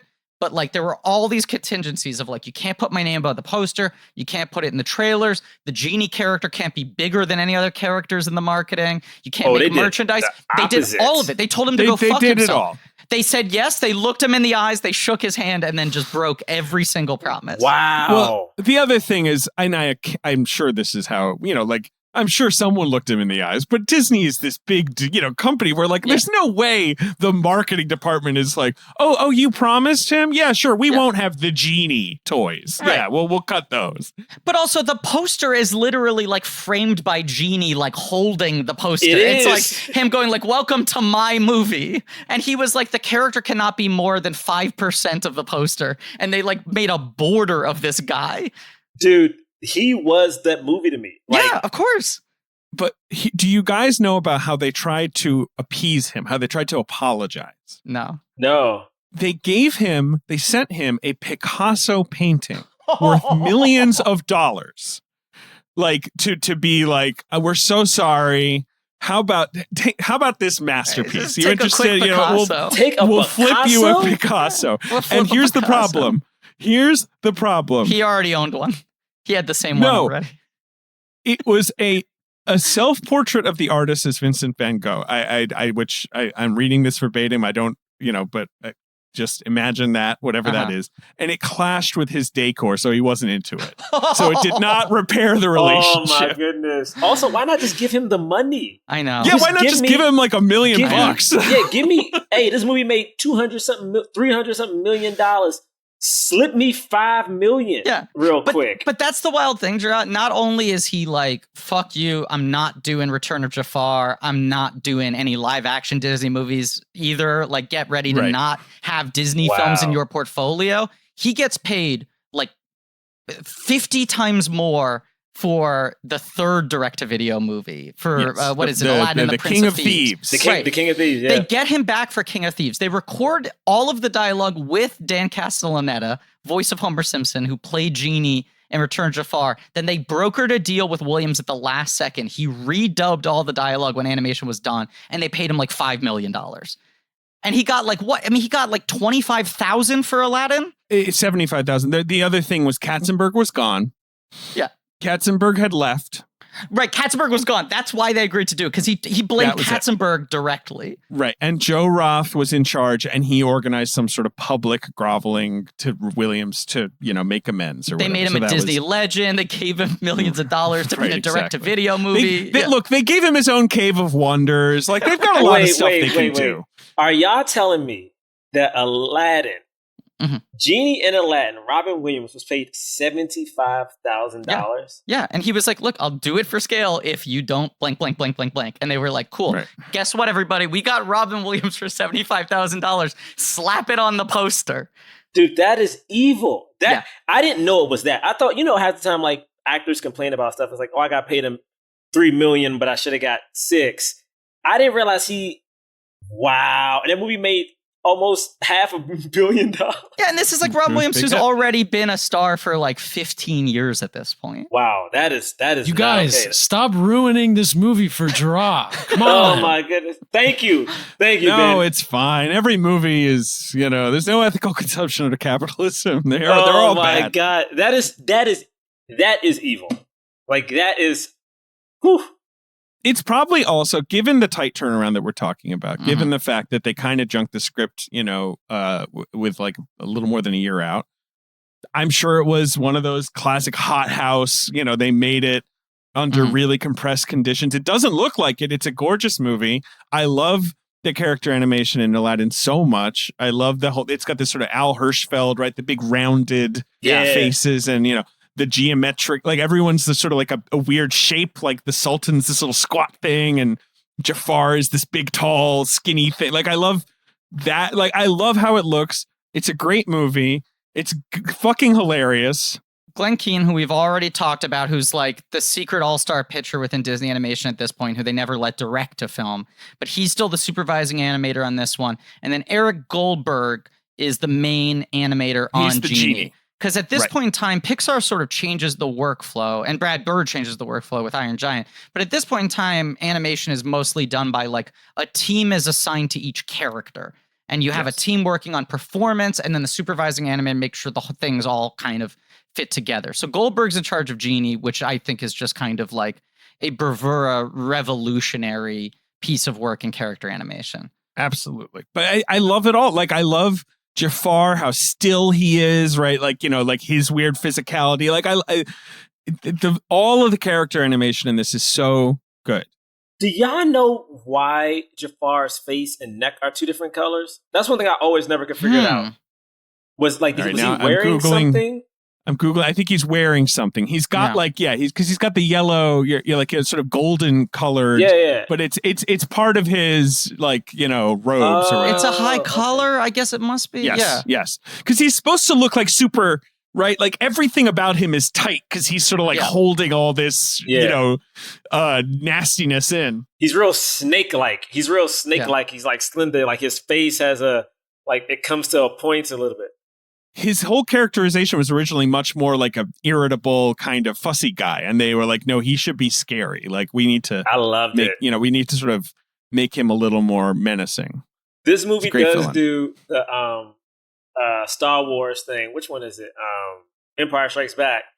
Well, all of a sudden, the bad guy just puts the female lead into a hot outfit for no reason. Like at the end, Jafar just puts her in a red outfit. When I was talking about this movie with some of my friends, multiple women in my life said that this movie was a huge movie for them in terms of just thinking about things on a different level.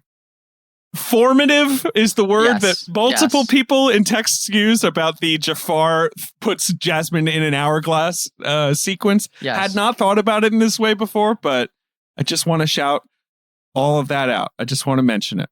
It is a little less staid than a lot of the Disney human films are. They're usually a little more prim and proper, and this one has a little saucier energy. And also, Aladdin's showing chest the entire time. He is. Oh, yeah. Those parachute pants hanging loose. They're hanging loose. At one point, that same scene, Jasmine saunters over to seduce Jafar, and I'm like, this whole thing is wild. Yeah. And then also what's so funny about Aladdin, okay, not talking about the old one again, but the fact that he went from being shirtless to wearing a hoodie in the live action, I was like, why did they put this boy in a hoodie? Did he? Now I'm looking that up. I'm looking up. He has it's a hood. It's a hoodie. It's a hoodie. He has a whole thing. Right. I'm seeing it. I guess he looks fine. Look, they're two hotties, those guys. The two stars of the remake. They're great looking people. They have the worst kiss though. Remember I complained about the kiss? It's a bad kiss. Their big kiss is terrible. David flipped out. David flipped out about the kiss to a degree that like 10 different critics, their first response tweets after the screening were, David lost his mind at how bad the kiss was. Like they weren't even reviewing the movie. They were reviewing how visible your disgust was at the kiss. Oh my goodness. Did you guys go to a screening and then Dave, did you make a noise in the screening? I think I like loudly exclaimed and I did like that's it, like because the kiss in this movie when the carpet kind of gives Aladdin a little nudge is great. It's a great kiss. David. Yeah. David. What's up, Griffin? David. Yes. I'm so excited. You're so excited about Mack Weldon. I mean, look, it's not news. It's the same I feel every day. I wake up every morning and the first thing I say is David. Yeah, you love to announce that you're in some Weldon. I'm wearing Weldon. Yeah, I mean, like they've been with us from the beginning. These guys make the best men's essentials. They've got all kinds of good clothes. Right now, it's springtime. You can get back to the grind. They've got new essentials for spring. Body mapping technology, fabric mesh zones. They got these stealth boxer briefs that are very breathable, have a lot of support, perfect for everyday wear or for workout. You know, you can put it under workout gear. It was my biggest complaint about boxer briefs up until this point is they weren't stealth enough. I would always get busted on my Black Ops missions. Exactly. And these they just have just that cool stealthy mesh. And if you want to wear sweatpants outside, this is a thing that people are doing, without feeling like you're wearing sweatpants, you can check out Mack Weldon's Ace line. I'm a big fan.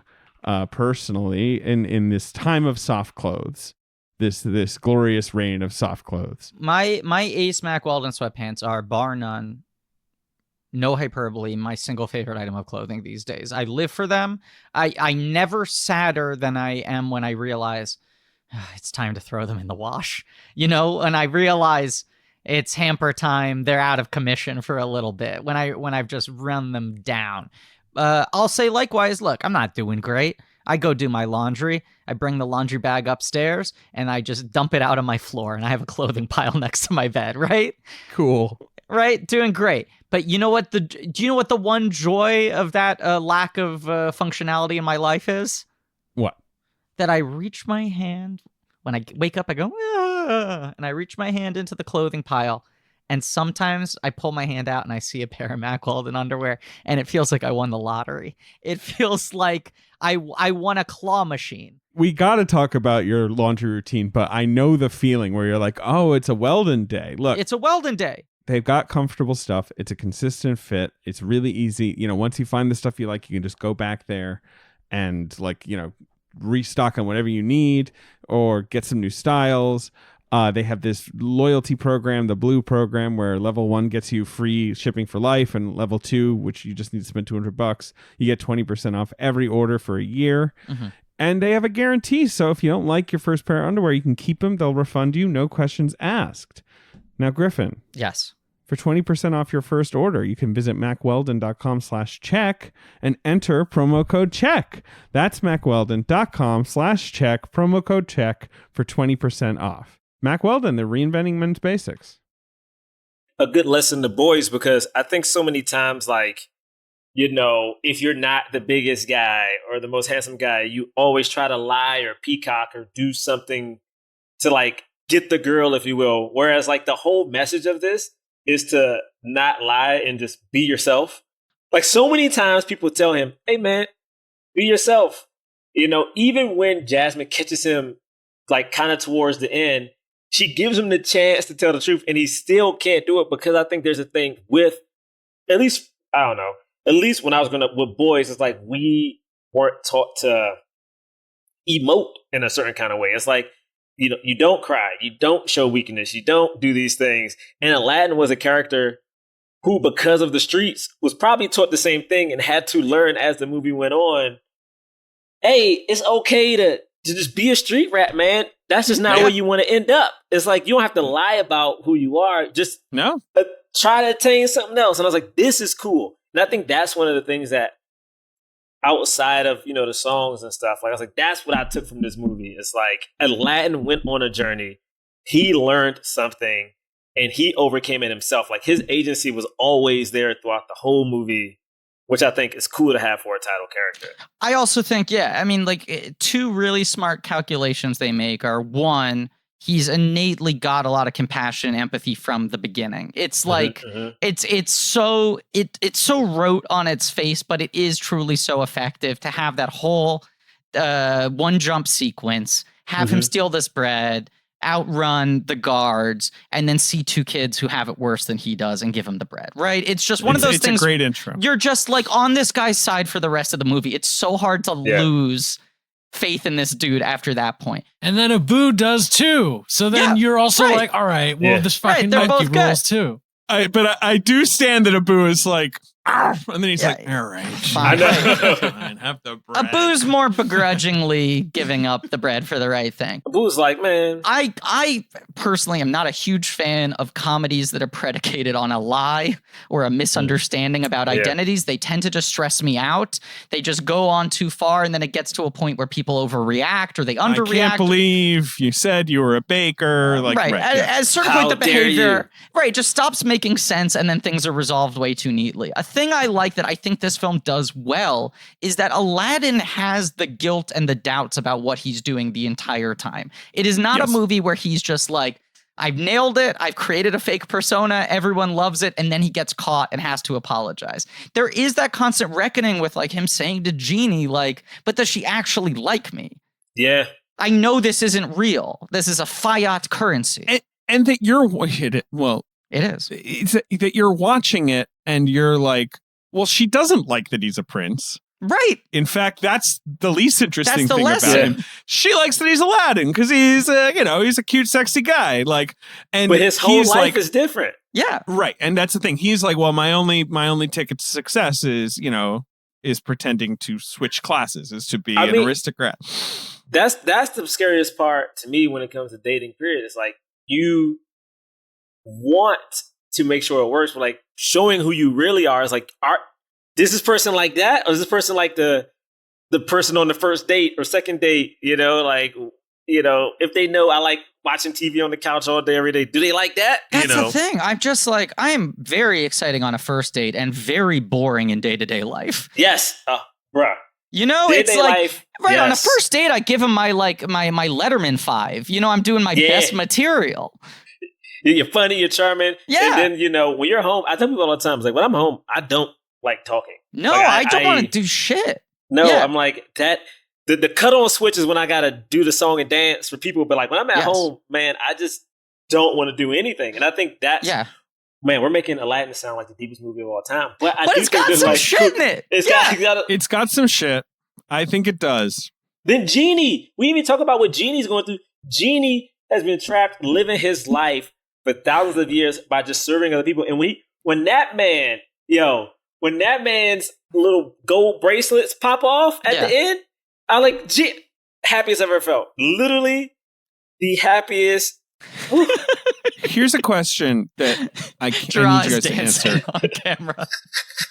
And I believe I'm right about this. In the straight-to-video sequels to Aladdin, the genie has the gold bands on his hands, right? He does. He's animated with them.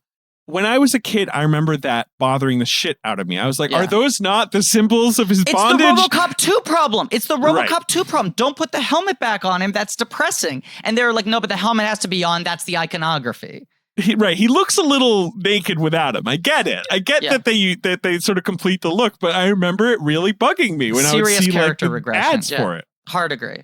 The anime. So I do know. So I watched some video on the sequel, and apparently because Aladdin did so well, they rushed a sequel, and so some of the animation, when you look at it, is so rushed that like certain pieces don't match, crappy. And like I think, in fact, with the genie's bands, it comes in and out every now and then. It's like it's not consistent because Jafar has the black ones on, and Jafar's trying to get his off the whole time. It's sloppy. I mean, we're starting to talk about the meat of the story of the film, but I want to talk about the one other main ingredient in the stew, because we're talking about like a lot of major blockbuster films that are big, important cultural artifacts. They come from a weird combination of places, right? So we're talking about the Ashman of it and the status of Disney and using Williams and all this shit. The other part of this is The Thief and the Cobbler, which is Richard Williams is this legendary... This is something you know more about than me. And I mean, there are far better, more comprehensive tellings of this story. You can read, you can listen to, you can watch on YouTube. But Richard Williams is like animation legend. I think he died just this year or late last year. I say this year. He died in 2020 or 2019. But... he was a Canadian animation legend, worked in England for a lot of his career, and was sort of at the vanguard of really trying to push beyond the technical limitations of what people thought could be done in hand-drawn animation. And he did a lot of small pieces, opening credit sequences, ads, this and that. But his passion project for 30 years was trying to make this movie, The Thief and the Cobbler, which was his big sort of Arabian fairy tale of yes, a kind of street rat, a man from humble beginnings who falls in love with the princess. The evil vizier of the kingdom tries to prevent them from getting together, and the childlike sultan father is easily distracted. It's a very similar setup, but it's a largely silent film. And part of his whole design was to have almost no dialogue, to not really have songs, and it's mostly a visual experience, and it was really trying to push just how much you could do in animation. So it was mostly self-funded, and it took like 30 years because he'd run out of money, and then he'd take another job, and he'd be like, I'll direct your Raggedy Ann and Andy movie. I'll do the Ziggy Christmas special. I'll do this, and then I'll take that money and hire 10 animators and work on it until the money runs out. And so it kept on piecemeal, getting closer and closer and closer. His big thing is he does the animation for Roger Rabbit. He's the animation director for Roger Rabbit, which gets him a lot of money, a lot of cachet. So in the late 80s, he's finally sort of got the capital to finish it off. He shows a semi-completed version of the film to Warner Brothers. They agree for distribution reasons. They agree to distribute it. They give him the completion funds. He thinks he's finally going to get to the finish line. What had happened, because the film had been going on for so long and so many different animators were working freelance for him, but full-time at different studios, there's questions. I believe Ashman brought Aladdin to Disney of his own accord for independent reasons. Years prior. Yes, right. Yeah. Oh, no. But a lot of the designs are incredibly similar. It's more the look, right? There's certain mirroring in the look of things. There's no genie in The Thief and the Cobbler. Like there's a lot. The vizier character, who is Jafar, is blue. He looks like half like Genie, half like Jafar. There are a lot of parallels. And so to some degree, I think it was just a lot of the guys who were working at Disney full-time had worked part-time on this movie over the decades. Part of it is Katzenberg was a very competitive guy. He knew that Warner Brothers had now acquired this movie. He didn't like the idea of other studios having animated films. So they really tried to like beat them to the punch, which is another reason I think this film got made so quickly, because they wanted to get out first. And what happened was Warner Brothers said, we can't release this. Now this looks like Warmed Over Seconds. And they let go of the film before it was ever finished. Some weird British company bought it. It went into like fucking tax issues. Some other guy finished the rest of it. Harvey Weinstein bought it, added celebrity voices, added songs. The version that came out, it sucks ass. This looks scary. He ultimately... It looks crazy. There have been fan cuts that mostly reconstructed it, and he, right before he died, put together a version that's a pretty good approximation of what he was trying to do. It's a very interesting film, but Aladdin's legacy is very much tied into that movie. The only thing I will say is that I don't think Warner Brothers cut it exclusively because they were apparently shown it in the early 92, well before Aladdin had come out, and hated it. They were just like, this is never going to work commercially. It's an esoteric movie. I mean, yes. Exactly. And so I think they freaked out like a little independently of Aladdin because it's a weird movie. It's a classic lost masterpiece, right? Yes. I mean, I know it mostly it's like a exists, Magnificent but, Ambersons kind of thing. And exactly, when Miramax did release it in the 90s, they called it Arabian Night. K-N-I-G-H-T. That was a Harvey Weinstein, let me just make some money. Right. But I mean, it was like fully, let's trick people into thinking this is Aladdin. Yeah. Absolutely. This movie looks scary. That is all true. I'm watching the trailer. Yeah. It looks amazing. Yeah. Anytime you watch any clip of it, you're like, this is just, there's like all this stuff going on, this weird like Busby Berkeley stuff with bodies and terrifying. It's so cool. And his thing was essentially like, let's just do zero cheats. Let's do none of the cheats that usually happen in animation, have the most intricate patterns and people flipping 8,000 objects in real time. Right. It's a technical masterpiece. Yeah. It's so cool. But Aladdin, though.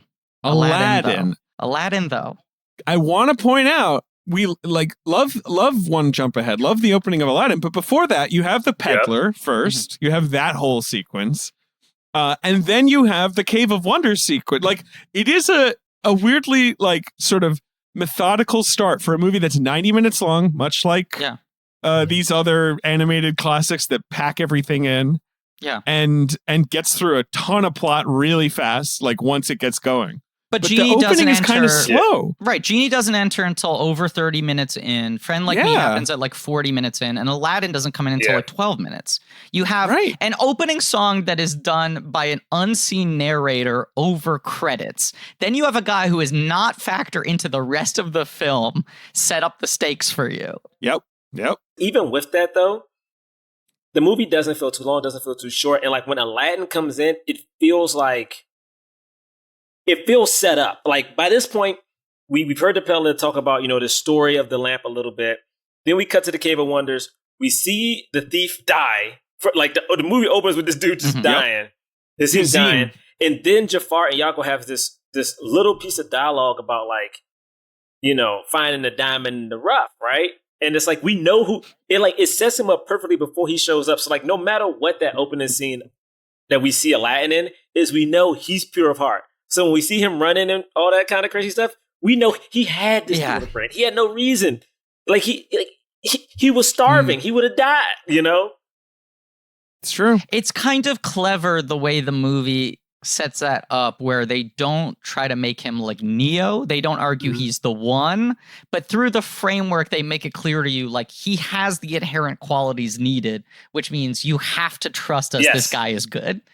This guy's cool. Yeah, you're gonna like him. Yeah. And Kazim, I don't know if he deserves to die, but he says he had to slit a few throats to like get the thing. I think Kazim might not be on the up, but he's not a diamond in the rough. I don't really know where Jafar found that guy. A diamond in the rough, man. Also, I mean, you're right. It takes 12 minutes for a lot of these things to happen, but I do think once we get into it, I think Jasmine is established very well. I think like she's probably one of the first princesses that, even though Aladdin does have to save her, she doesn't come off as a damsel at the beginning. Like at the beginning, like she's telling her that I don't want to do this. She's standing up to Jafar. She don't want none of these dudes that's coming to the house. Raja's biting them on the ass. And even when she does get captured at the end, she does play an integral part in helping Aladdin save the day. Oh yeah, she's great. I like Jasmine. You're right. She wants out, and you're with her on that. And also, it's like, she's a bit of a babe in the woods, when she's taking when the shopkeep is mad at her. But then Aladdin comes in, he does some improv, and she's right there with him. She pretends to be better than him. Yeah. She don't trust him the whole time. She's getting him those side looks.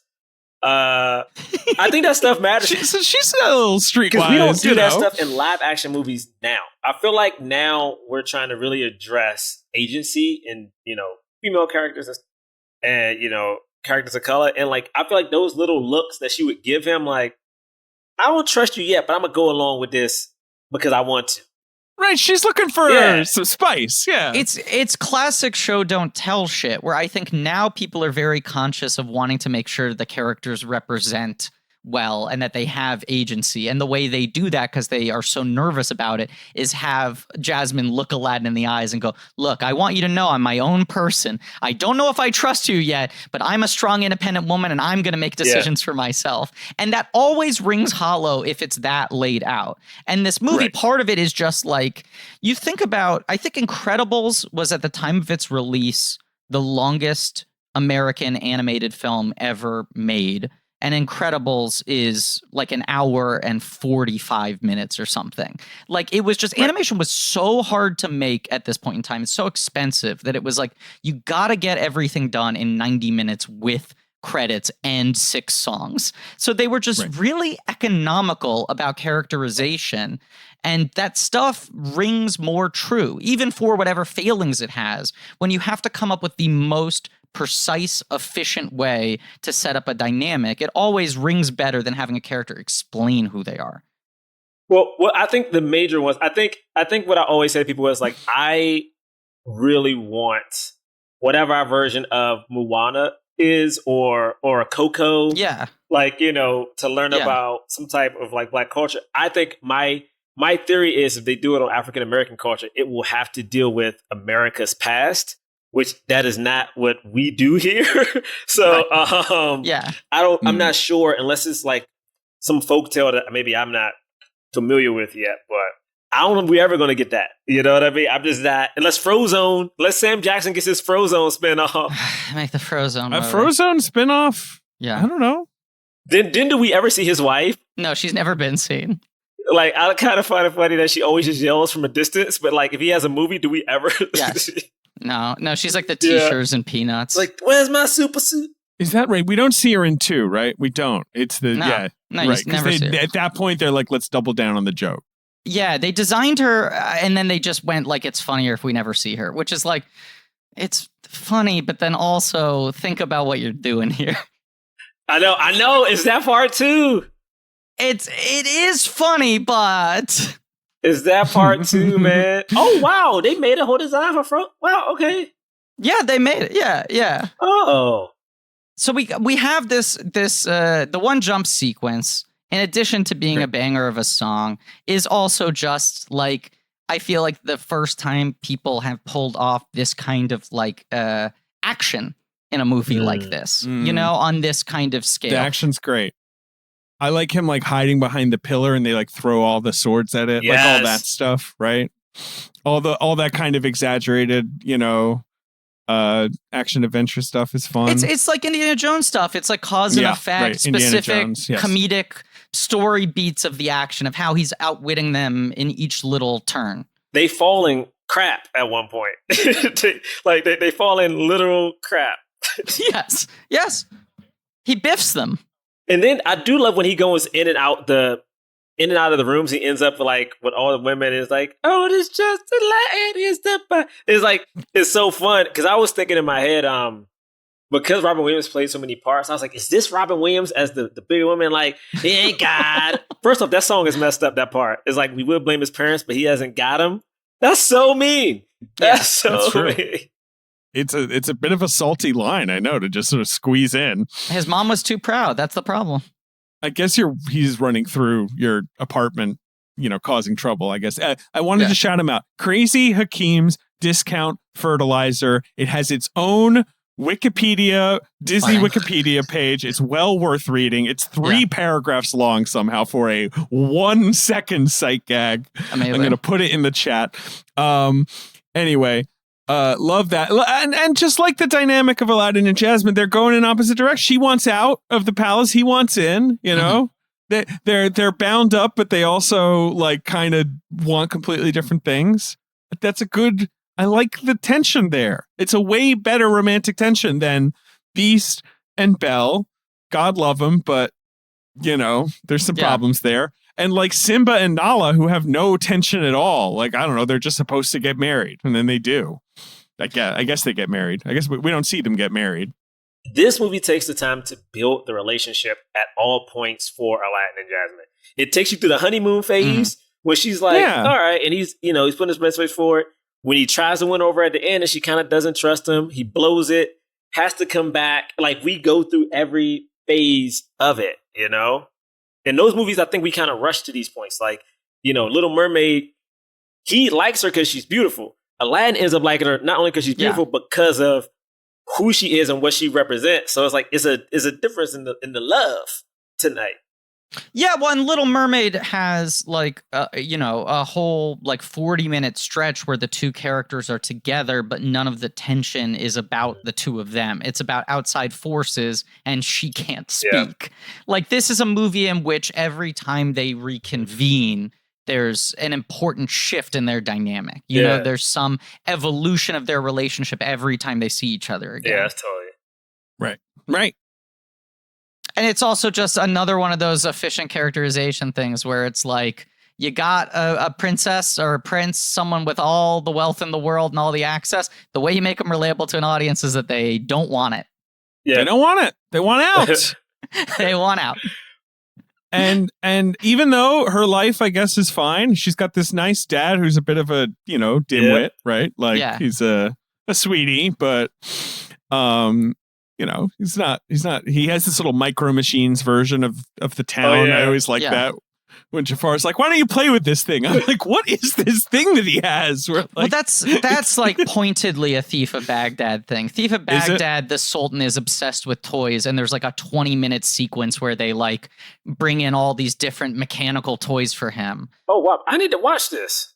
Thief of Baghdad rules, Jerah. So good. It's like one of the best special effects movies of all time. Because you just watch it, you're like, I don't understand how they did any of this.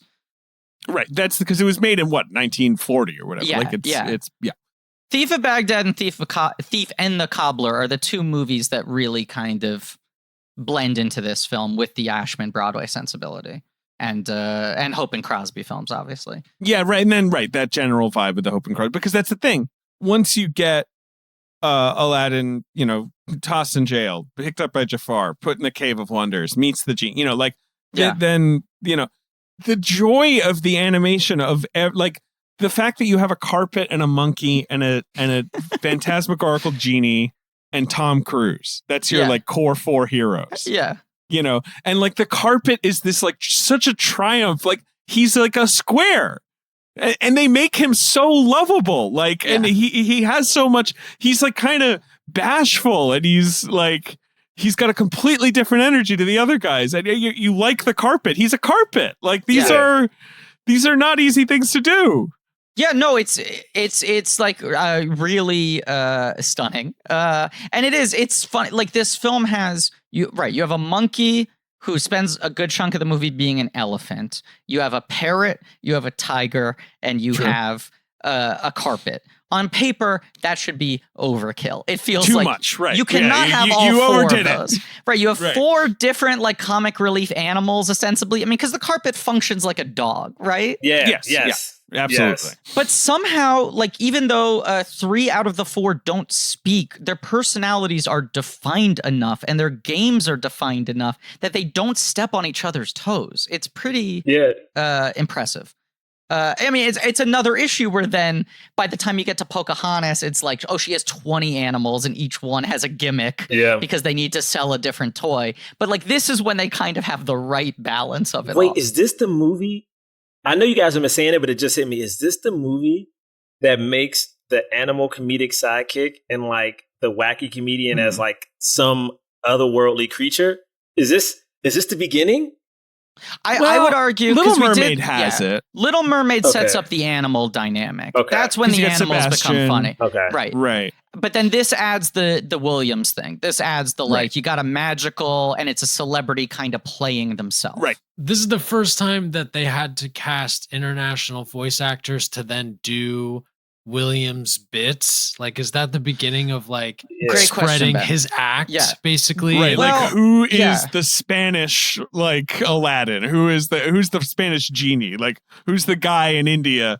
It's a thing I love looking up, especially with movies that are like animated films that are this based around like blank is blank, where it's like a comedian is this character, is seeing Right. who they cast internationally.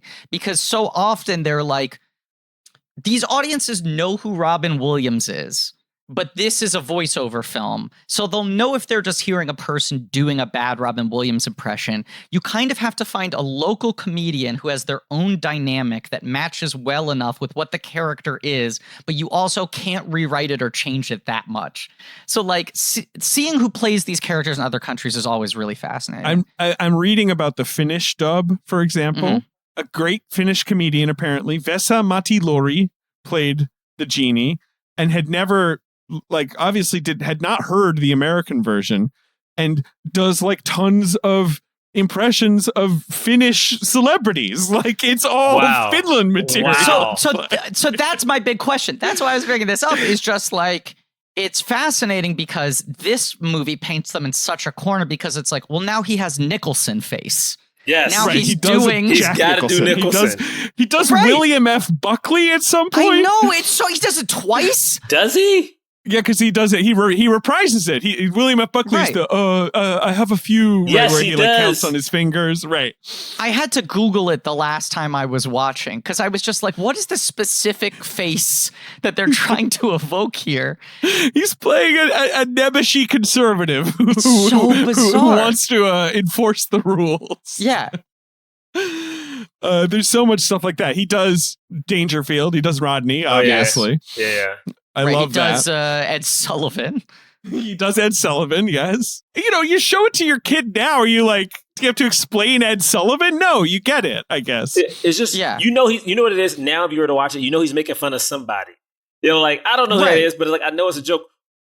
Once we like get to that magical carpet ride, like the carpet, and it's like the lava. I remember being younger saying, Yeah. why does it look like this? It's so bright. Like again, I had no idea it was computer and not Yeah. hand drawn. But when we get to that musical number, man, there was nothing bigger than that because it looked so yeah. massive. Like it looked like once I learned how animation worked, it's like how did they do the widescreen with 1,000 genies in that? Like literally, it was so big that the live action version couldn't even compete with like the scope of that scene. Yeah, and I do think like I mean that's pretty much what I tapped out of watching the live action movie because I was like, okay, they did it well. What else do I have to see? Like I Right. honestly handled that translation better than I thought they ever could have, despite the fact that they took the wrong approach to how Will Smith sang the song.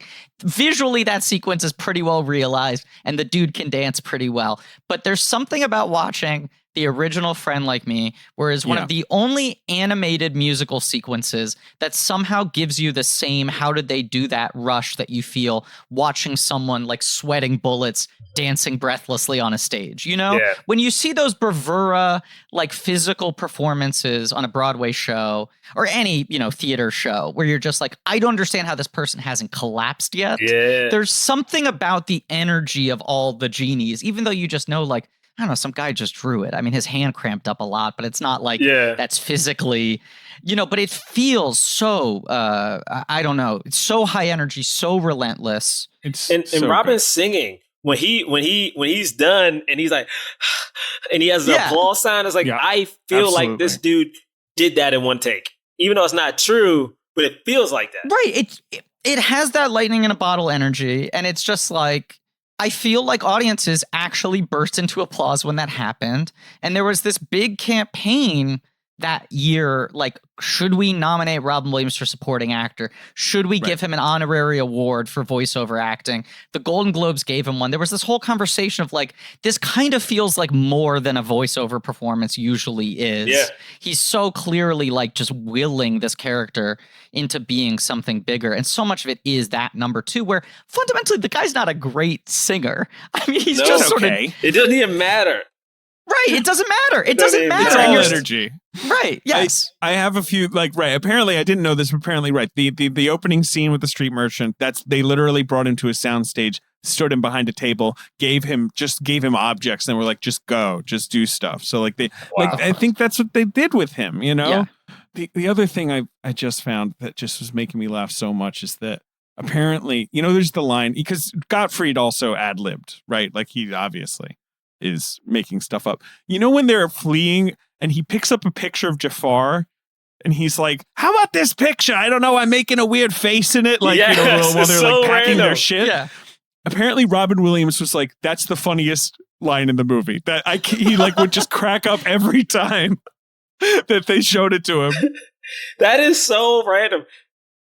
Again, my favorite line is, let's see the monkeys.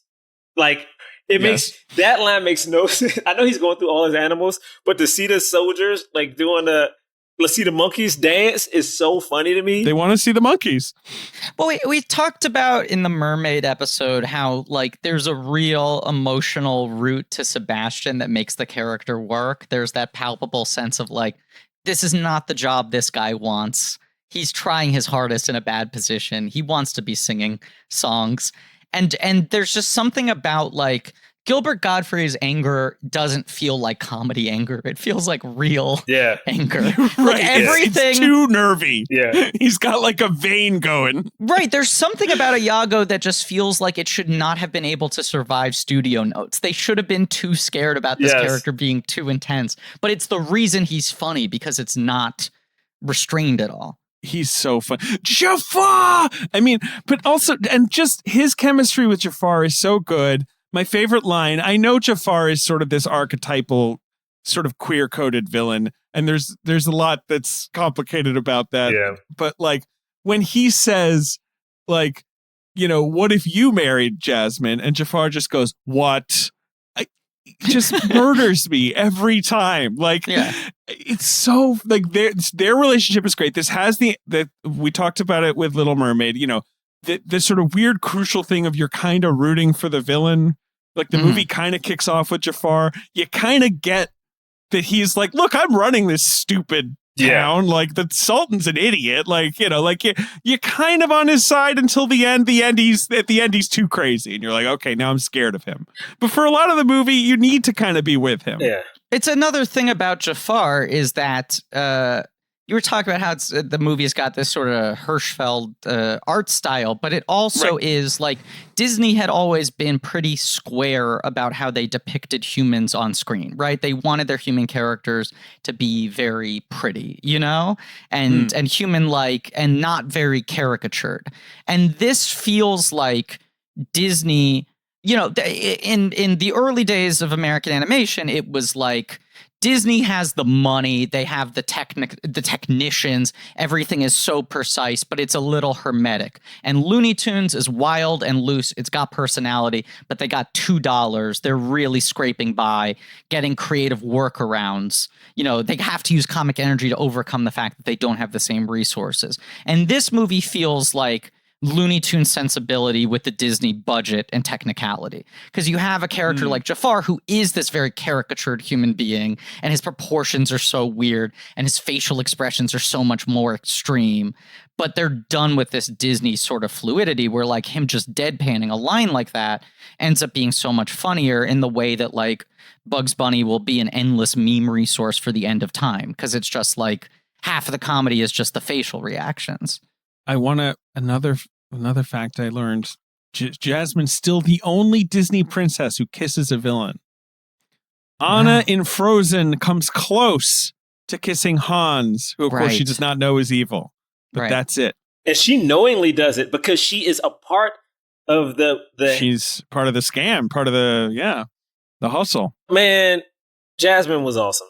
I'm sorry. Like Jasmine was one of my favorites. Like because I think again, like she wasn't a pushover, and I think that was at least growing up. Like my family's majority women. Like those are the people I knew. Like those are the women I knew. It's like you talk out your mouth sideways to one of them, it's gonna be a problem. You know what I mean? And Jasmine had that kind of vibe to her.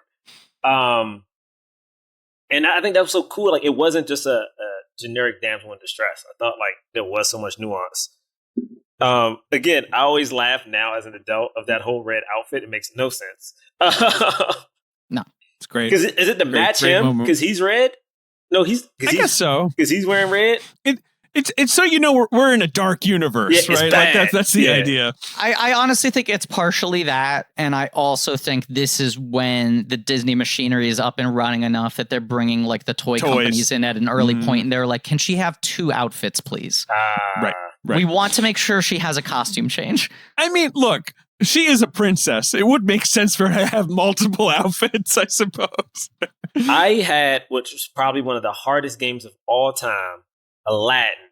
When I think I had it on like Super Nintendo or something like that. That's also another area, though, where they're like, oh, fuck, we finally made one of these movies that works as a video game, too. Like, this starts to get into... It's all the things that ultimately doom this wave of Disney, of just Katzenberg getting so greedy of, like, every one of these movies needs to be everything at the same time. It needs to have hit pop singles, spawn a video game, be dolls that little girls want to dress up, have a ride, you know, go to Broadway... appeal to everyone, has to have jokes for the parents, jokes for the kids. This movie made so much money, and then Lion King almost made $1 billion. They had never seen numbers like that. True. It was like it was like $100 million, $300 million, 890 something million. They were like, right, keep it going, baby. The escalation was just so wild. And they just, like, I think to them, to some degree, at like Disney corporate, they were like, this is like McDonald's. We figured out how to get the production time on burgers down. We know how to make a burger. We know how to stack the ingredients. Let's just get this down to a formula. And then it starts to become like, why does this feel the same every time? Bring, bring. Oh, hello. Hello, click. Wow, David, you are so overeager to speak to anyone else. Then I just shout hello at a ringing phone. Hello? Right, before you even pick it up. Yes. Okay, but you're not even holding it to your ear. David, hold it to your ear. I'm so sorry. You're so I'm overeager. holding the phone to my ear now. Okay. Now say hello. Hello? Hello! Who's this? Iago! Oh, it's Iago the parrot. Of course, we're talking Aladdin. Of course you would call him today. Iago from Shakespeare. What do you think? Oh, the twisted Iago of Shakespeare. He's very twisted. No, you're Iago the parrot. How are you doing, buddy? Not great. Why? What's the matter? What's the matter? I mean, I don't know where I'm talking to you. Like, are we talking like Aladdin era Iago, where you're a villain? Are we talking like you're stuck in a lamp with Jafar? Are we talking more like the TV show where you become a sidekick? I don't know what's going on with you. Even worse, you're talking to out-of-work actor Iago. The year is 2021. Jafar is hot now. Iago doesn't really talk. No. In the new one, no, you didn't. You just squawked, really. I'm feeling bad. I'm sorry. I know it's tough because you sort of get typecast when you have a role as big as yours. Exactly. You know? And I worked steadily for years, and then the work dried up. And now there's a pandemic, and I don't even have structure to my days. I'm losing it, David. Okay. Well, are you looking to sort of get healthy, maybe in body or in mind, like that kind of stuff? Just kind of like find some routine to, kind of get yourself right? Yes. Okay. Well, then you should get our friends Noom. You should get in touch with them. Our friends at Noom. Okay, you're not going to tell me more than that? That's all you're going to say? I mean, look. Think about everything you've ever learned about getting healthy, okay? Like, there's a lot of contradictory information out there. It's hard to separate out the good advice and the bad.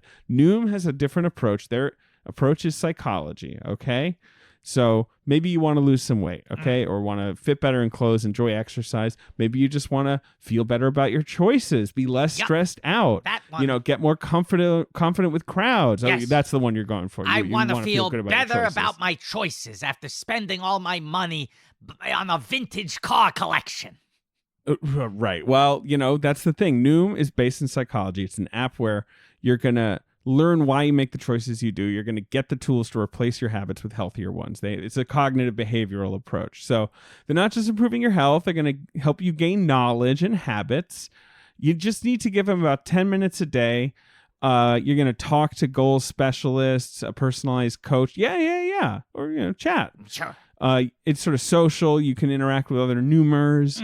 Sort of try and keep yourself on track. 80% of Noomers finish the program. 60% have stuck with their goals for at least 1 year. Yeah, I want to make it very clear once again. My problem is that I went full Jay Leno with the vintage car collection. Yeah, you have a garage. I didn't save money, and now Disney will not employ me anymore.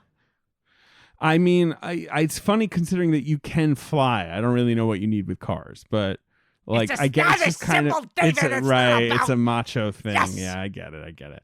Well, there's a science to getting healthier. It's called Noom. Sign up for your trial today at Noom, NOOM.com/check. You can learn how to get healthy with Noom. Sign up for your trial today. It's Noom, NOOM.com/check. Noom, NOOM.com/check. Thank you for the help, David. Yeah, I think they're going to help you out, Iago. Now, to repay the favor, can I tell you a joke? Please. Okay, a family walks into a talent agent. The guy this is too long a joke. I know this joke, Iago. So we talked about Friend Like Me. I mean, I don't know. I don't know what else there. It moves very quickly after the genie's there. Yeah. I don't. Prince Ali's a great number. It's just a great. Go ahead, Ben. Sorry. He fucking right out is like, wait, so what would you wish for, man? And then he's a good dude. He's empathetic. Because I know my ass, I'd be like, make me the richest motherfucker. Like I wouldn't even think twice. Yeah. I mean, he does beat you at your immediate trick, though, Ben. His first rule is you can't wish for more wishes, which you always talk about that. Yeah, it's smart. Yeah, smart. That's smart. You got to write that in because otherwise. See, I'd wish for the power to do whatever I wanted. I would pull a Wonder Woman. Was 1984? Yeah. You'd ask to become the stone. Just give me the power, baby. I'm gonna leave you alone. You know what? Since I have power, you're free, Genie. I got you. Yeah, I give you 2 wishes. I'll give you 2 wishes to spend on yourself. Come on now. What else you need, baby? This is people bring this up. Like, why doesn't he pass the lamp around? Yeah. Hold his wish in reserve. Let everyone get a couple wishes done. But I don't know if that would work. Like, because you need to resolve. I think you got to finish it. Yeah, you got to finish it. Exactly. I don't know. I mean, Jafar does 3 wishes in the middle of Aladdin's chain. So I don't know what Jafar is out with it quick.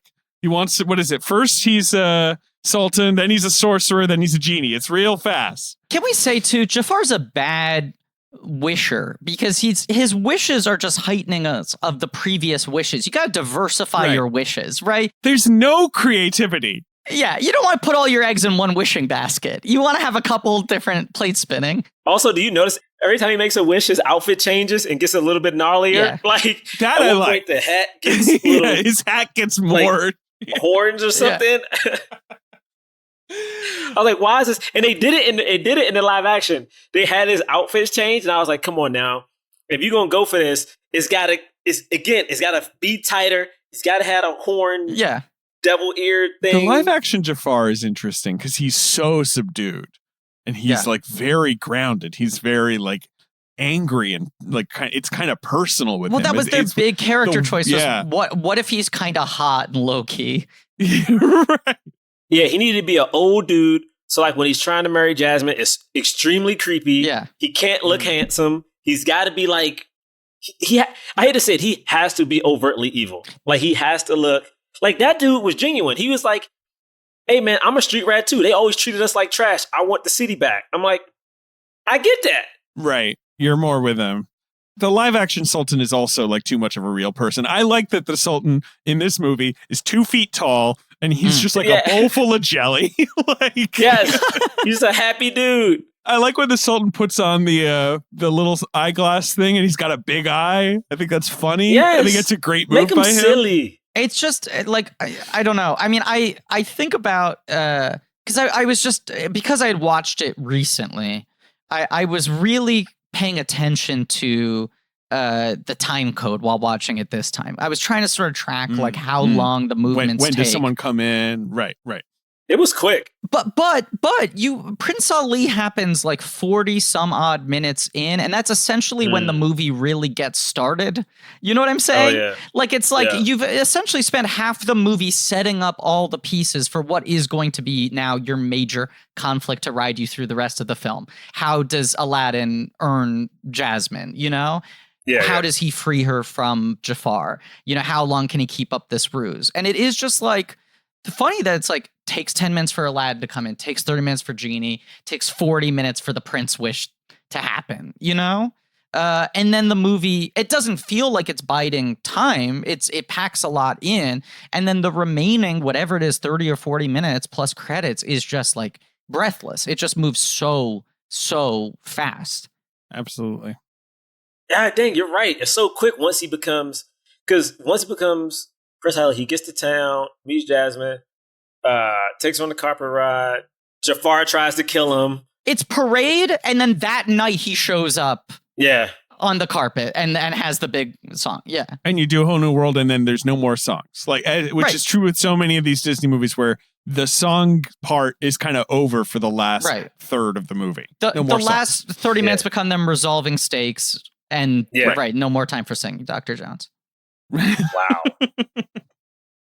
But I like all the stakes. I remember, I mean, as a kid, you know, I saw this film in theaters. Griffin, you were saying it's like one of your first theater memories, right? I was, this came out November 92. I feel like I saw it late, but I was either 3 or 4 when it came out. And I distinctly remember not just seeing it in theaters and sort of the energy in the theater, but also the anticipation. Like, it's one of the first times I remember walking to the theater, seeing the poster and turning to my mom being like, I'm excited that we're going to see that.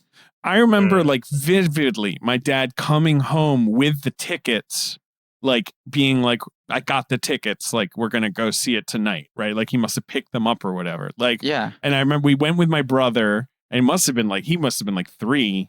And I remember the Cave of Wonders popping up, my brother just picking up my dad's jacket, putting it over his head, and just being like, I'm out. I'm not watching this. Like, I won't be. See ya. Like, I'll be asleep under this for the rest of the movie. Because this movie's kind of intense. Yeah. The end is fairly intense. Yeah, the genie's all big. It's kind of creepy when the genie's this big, like, golem thing, right? And he's like moving the palace. Jafar is scary. Yeah, I mean, like, Aladdin almost dies several times. The snake thing is pretty crazy. There are very high stakes in this movie that are illustrated very cleanly. I also think, I mean, Jerah, you were talking about just like how seeing the Cave of Wonders blew your mind. Great Mouse Detective, which is Musker and Clements' first movie, is like the first major use of CGI in a hand-drawn film. Oh. And then Little Mermaid has a little more. This amps it up. And then I feel like Lion King has the stampede and whatever. There was something so beautiful about this period where they were combining the two, but more specifically, it was like you'd have like 1 or 2 bravura sequences or elements where the CGI was coming in, and it almost made it stand out as like the stakes are higher here. This is more important. This is scarier. This is more epic. You know, because suddenly this looks different than any movie you've ever seen before. There's something just about that cave coming up. Yeah, it's cool. Where it's just like, this is not how this movie's supposed to look. You know, the whole temperature changes. Yeah. I hate to say it, I'm one of those people who believes in like trying to make things like you don't have any money. So I feel like it makes you more creative, where I feel like now, because CGI, you know, is, I guess, cost effective to a certain extent, you don't have to be as crafty. And I think when you have moments like this, like in the early 90s in particular, it's like you only have enough time for one. Yeah. So when you figuring out where it's going to go, it has to be this big moment that feels lively, because you only get one shot at it. You know? Right. It's essentially, it's the Cave of Wonders, and the carpet is a lot of CGI just because the patterns would be hard to hand draw. But it really would be like they'd have one sequence or one character, or it'd be like the vehicles are CGI or whatever it is. And it helps like in this way of, I don't know, spotlighting certain elements, making them feel more important. Yeah. It's a cool movie. It's a cool ass movie. I kind of just agree with your thing, Griff, where it's like it's the roadmap to a lot of problems. Yeah, it is. I never saw it as that, but it doesn't really hurt the movie for me. Classic victim of its success thing. I mean, and to that point, it's like Whole New World comes up, right? Not our favorite song, but like, you know, a song that ostensibly is effective. My Zoom background for this is when Adam Driver and Cecily Strong did an Aladdin sketch. But I was also thinking about like the whole teaser trailer for Lilo and Stitch with Stitch jumping on the carpet and interrupting them. I just feel like there have been the teaser campaign for Lilo and Stitch was they took the most famous musical sequences and then Stitch would come in and ruin them. But the way the trailer started, you would think it was just a re-release of the original movie and then Stitch would fuck it up. That's the next one, right? The next live action one? Lilo and Stitch? They better not. They just better not. They keep... It is. I know it's getting made. They're going to do that, right? They're going to do all of it. They're going to do it. It got announced. I think it might be next. I think John Chu is going to do it. Like. John Chu is supposedly making it. Yeah. Yes. My thing is, Lilo has to look kind of scary. Like, he is not a... Stitch, attractive. Yes. Stitch, sorry. That's the problem. I just don't know how they make Stitch look photorealistic and not make him too cute or too upsetting. It's a very delicate balance, which you can kind of only do in a fully animated world, I think. That's my fear. I think they're going to have a fucking monster trucks problem where kids don't want to meet Creech, you know? Where it's just like, what's that fucking monster doing in this truck? I don't like it. But I just, as the sequence was going on, I was like weirdly like bracing myself because it's hard to look at A Whole New World, just the straight version of it. Because it's been parodied so much and clowned on so much and done at karaoke so much that you're just waiting for like, when are they going to deflate this? And you're like, no, right, this is the actual thing that everyone goofs on. This is the one. Yes, this is the real one. This is the text. Yeah. This is the text. Yeah, right. Exactly. I just watched it and realized that in that trailer for Lilo and Stitch, Jasmine finds Stitch attractive and just leaves in the spaceship with him. Like, just she hops off the flying carpet and just leaves with Stitch. That was the whole thing. I mean, look, this is 92 and Lilo and Stitch is 2002. And in those 10 years, people had kind of turned against the Disney machinery. And Lilo and Stitch was like their biggest hit they had pretty much, I think, for that decade. And it was because their entire marketing campaign was like, don't worry, it's not like the other Disney movies. This one's a little different. I remember there's that poster where all the other characters are beholding Stitch with horror, right? Like the Beast. Right, and there's one in every family. Their whole ad campaign was like every other Disney character hates Stitch. He burps and he's horny. And people were like, yes, please. Yeah, something new. Yeah, something new. Will we do Chris Sanders? No, I don't know, Griff. I don't think we will. I mean, I guess we could do Dean DeBlois, who co-directed that, and fold it in and do the dragons. We're talking a long time from now if we're doing that. Yeah, I don't think we do either of those. Lilo and Stitch is like, it's maybe my favorite of the classical, like hand animated Disney films. I just think that film's a fucking masterpiece, but I don't know if we'll ever find a good circumstance to cover it on this show. Who knows? But yeah, I mean, the final 20 minutes of this movie are just kind of escalating action and stakes in a lot of ways, right? I mean, it's like Aladdin, Jasmine finding out about Aladdin, Jafar capturing him, throwing him in the water, that underwater with the ball and chain sequence, which I just find very upsetting. It's so scary. Yeah, it is. Just drowning's the fucking worst, and the tension of just like trying to eke his way over to the lamp. Genie being a submarine, though, that's fun. Yeah. Oh yeah, it's cool when he does that. It's really cool. Come on, kid, you gotta wish for it. Kid. Yeah. Yeah, he's on his side. That's why the ending, it's a good resolution. Aladdin, just be yourself. Everyone should just be themselves. Like it's a very Disney ending. Yes. I mean, the Jasmine wearing a couple different outfits feels like a toy company note. On the other hand, Robin Williams improvising so much shit must have just been a fucking goldmine to the toy companies when they watched this and they were like, he turns into a fucking submarine. He wears a baseball player outfit. Like every 5 seconds, he becomes a different toy. Yeah, can I get like a Genie submarine toy? I am sure. I'm trying to Google it right now. Is there a genie one? I mean, I'm just looking at a list here where it's like vacation genie, tux genie, genie no shirt, human disguise genie. But can you get tied up Sultan with crackers in his mouth? Oh, that's a moment. Yeah, that's a weird aggro moment from Iago where he's stuffing crackers in his mouth. But I found that as a kid funny as hell. That's a great payoff. You like turning the tables. You just like that. He's like, now you like the crackers, huh? I'm like, that's comedy. It's also, I mean, the moral of the movie is also the Sultan's like, well, I could just change the law. My word is law. This is a one-man state, and I am at the top. And it's like, great, solved, problem solved. No other needs, nothing else needs to happen in Agrabah, clearly. I just put it in the chat, but I just found the best genie toy, I think, which just speaks to how well these must have been selling if they went this deep in the roster. Wow. Frenchman genie? Frenchman genie with the beret and the striped shirt, and he comes with a baguette. Wow. A baguette that, let's be honest, essentially looks like a maggot. It's not a very appealing baguette. Yes, it is a bug. All right, guys, should we play the box office game? Like, what else do we have here on Aladdin that we need to address? It's just it ends like super I think we did neatly. He outwits them all. He uses his street smarts. I mean, I like that moment where he says, I'm gonna fucking misquote it, but where Genie is like, what are you gonna do? He's like a snake. He's all powerful. How can you stop him? Aladdin's like, it's a fucking Aladdin, baby. I find an angle. That is the line, right? The verbatim it is, I'm fucking Aladdin, baby. I find an angle. I'm fucking Aladdin. I'll slide on a jewel. I'll get this guy. I don't know.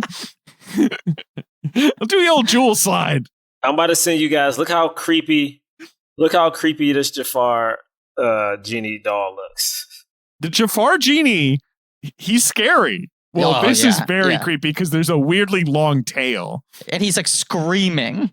He's got a gaping maw. Yeah. He's like, ah! Yeah, this is a nightmare. Amazon pointedly telling us that this item is currently unavailable. We don't know if it will ever be back in stock. But I just want to say, no. Jafar Genie, he thick. He's a thick. Big boy. He's a chungus. Yeah, he is a big chungus. He's an absolute unit. You know, like if Robin Williams Genie is kind of like blobby and fun and, sweet, Jafar Genie's got like a 12-pack. He's like all muscle. I didn't make it to the end of the Guy Ritchie one. Did they do a big evil genie Jafar transformation? What does he fucking look like? Yes. Just Google it, man. Do they? Jeez, I'm trying to remember it now. God, yeah. I guess he just becomes really big. Ugh. He's just like, it looks like him, and he's a little reddish, but oh yeah, this sucks. It looks like fucking Oprah Winfrey in Wrinkle in Time. It's just a large. It's just a big person. Jafar, yeah. It's like, why just do this? God, I'm watching this and I'm like, I saw this movie. I have no memory of this. But that's what I'm talking about. It just exists as like brand rejuvenation to remind people that they like the original thing more. Yeah. 100%. Does Iago not talk in the live action remake? Right, he doesn't talk. He doesn't, right? It's Alan Tudyk, the great Alan Tudyk, but he just does squawks, right? Doing voices. Yeah, he doesn't just talk. Doing noises. Yeah. All right. Now, should we play the limited weekend when it opened on one screen, or should we play its wide release? Think we should That's the only wide. question. That was okay. Disney's thing for so long was they would release it in literally like 1 or 2 theaters and get every year just break the per screen average. And then the next weekend go wide. I didn't even know that. Yeah, that was their trick. So it goes wide on November 27th, 1992 to $25 million, but it's not number one, Griffin. Whoa. What's number one? It's a sequel. It's a sequel to a colossal hit. It's a hit itself. Home Alone 2? Correct. Home Alone 2. They're Lost in New York. Yeah. Which in its second weekend has dropped 8%. Jeez. That's how big a deal that movie was. It opened to 31. Second weekend, 28. Bizarre. Let that sink in. This is not normal. No, and just fundamentally a film that should be unsequelable, right? It's just like true. It is defying the will of God to make a second Home Alone. You can't do it. I mean, I saw Home Alone 2. I think I watched it Last Christmas, and they have to go so far out of their way to make so many jokes about like, we know, we look like bad parents. We did this twice. And you just want everyone to scream at them like, no, you can't fucking self-effacing joke your way out of this. You are a monster. What do you mean twice? What can I say? The guy's Home Alone again. He's also not Home Alone. Let's be honest. He's in New York. No. It's not his home. No, it's not his home. He's not alone. It's a packed city, very populated. That's true. A lot of people. Number 3 at the movie is another colossal hit of 1992 that is a major cultural moment. It's an adult romantic drama. Very overwrought. Not good, but kind of undeniable, I guess. A big, huge star at the peak of his powers, and a huge... Oh, is it The Bodyguard? It's The Bodyguard. Wow, good guess. Yeah. Thank you. You got it there, Griffin. Yes. Another opening to number 3 to 16 million, but just going to have the biggest legs, just. Yeah. Wow. Huge movie. Huge movies all. Number 4, Griffin, is a movie we'll do on this podcast one day. A crazy blank check. Horror film. One of the best looking movies ever made. Oh, is it Bram Stoker's Dracula? Dracula. This is a wild top 5. Francis Ford Coppola's How Dracula. did you guess that? I mean, at this point, Jerah, we're like an old married couple, and I know from the way he phrases certain things where I can go like, what movie would he think to describe that way? Wow. Right. We just know how each other's brains work too well. We are cursed at this point. And number 5, a great film from a major director, kind of, I guess, like a sort of one of his big studio breakthrough kind of movies, I guess, a biopic. Great film, major director, early in his career. Is it early? Yeah, fairly early in his career. It's like his 5th or 6th movie, I think. But Okay. it's his first big movie in a way. He's already a huge figure. The director. It's not Malcolm X, is it? It is Malcolm X. It is Malcolm X. A 3-hour, 40-minute biopic that was a big hit. Should have won an Oscar for Denzel, probably. Another cultural landmark movie. It is just also rare that we get a top 5 like this that is such a perfect cultural snapshot of this exact moment in culture. Absolutely. Yeah. Where you're just like between the stars that are in the top 5, between the subjects, the genres, the filmmakers. It's just like, so it's like Robin Williams, like Keanu Reeves, Kevin Macaulay Costner, Culkin. Whitney Houston, Macaulay Culkin. Right. Denzel. Absolutely. Denzel. I mean, Yeah. let me give you the bottom half. You got Passenger 57 with Wesley Snipes. Mm-hmm. You got A River Runs Through It with Pitt. Mm-hmm. You got Under Siege with Seagal, number 1, Ben, so don't get too excited. Yeah, don't get too amped. You got Last of the Mohicans with Daniel Day-Lewis, and you got The Mighty Ducks with the biggest star of them all, Emilio Estevez. Mighty Ducks. Emilio! I just watched that recently. Mighty Ducks and Mighty Ducks 2. D2 is so good. D2 is the one I've seen the most. I realize a lot of the movies I like, I think because of my age, is the sequel. Yeah. So, I know Home Alone is a classic, but I remember watching Home Alone 2. I remember... Right. I know Ghostbusters is great, but I remember Ghostbusters 2, Yeah. But Mighty Ducks 2 is empirically the better film. I mean, that's Heck the best of the The trilogy. Knuckle Puck, baby. Keenan. Knuckle Puck. Knuckle The Puck. Nigga comes in with the That knuckle is puck. one of the most triumphant moments in the history of cinema is they pass the puck to Goldberg, takes the mask off. It wasn't Goldberg. It was fucking Keenan. Get him! And just, Yeah. I remember their Team USA in that one, right? Like Yeah, the Team stakes are USA. high in a good way, Yes. right? Good villains. Right, because the first one, they're like a weekend team. And the second one, they're like, you have to represent our nation in the Goodwill games. Yes. Then they got the Bash Brothers. It was Right. crazy, man. It was great. And then the third one is just bizarre because it's pretty dry and Emilio's in it for 2 minutes and it's about them having a new coach who's an asshole. I have not seen it. We might need to put Mighty Ducks in our franchise bracket. It's a thing to consider, David. Yeah, are we going to do it? I feel like we were considering it, Griffin. Might have to happen. I mean, well, they're making it into a Disney Plus series, so. Yeah, right. It's going to be That's true, very they are. topical.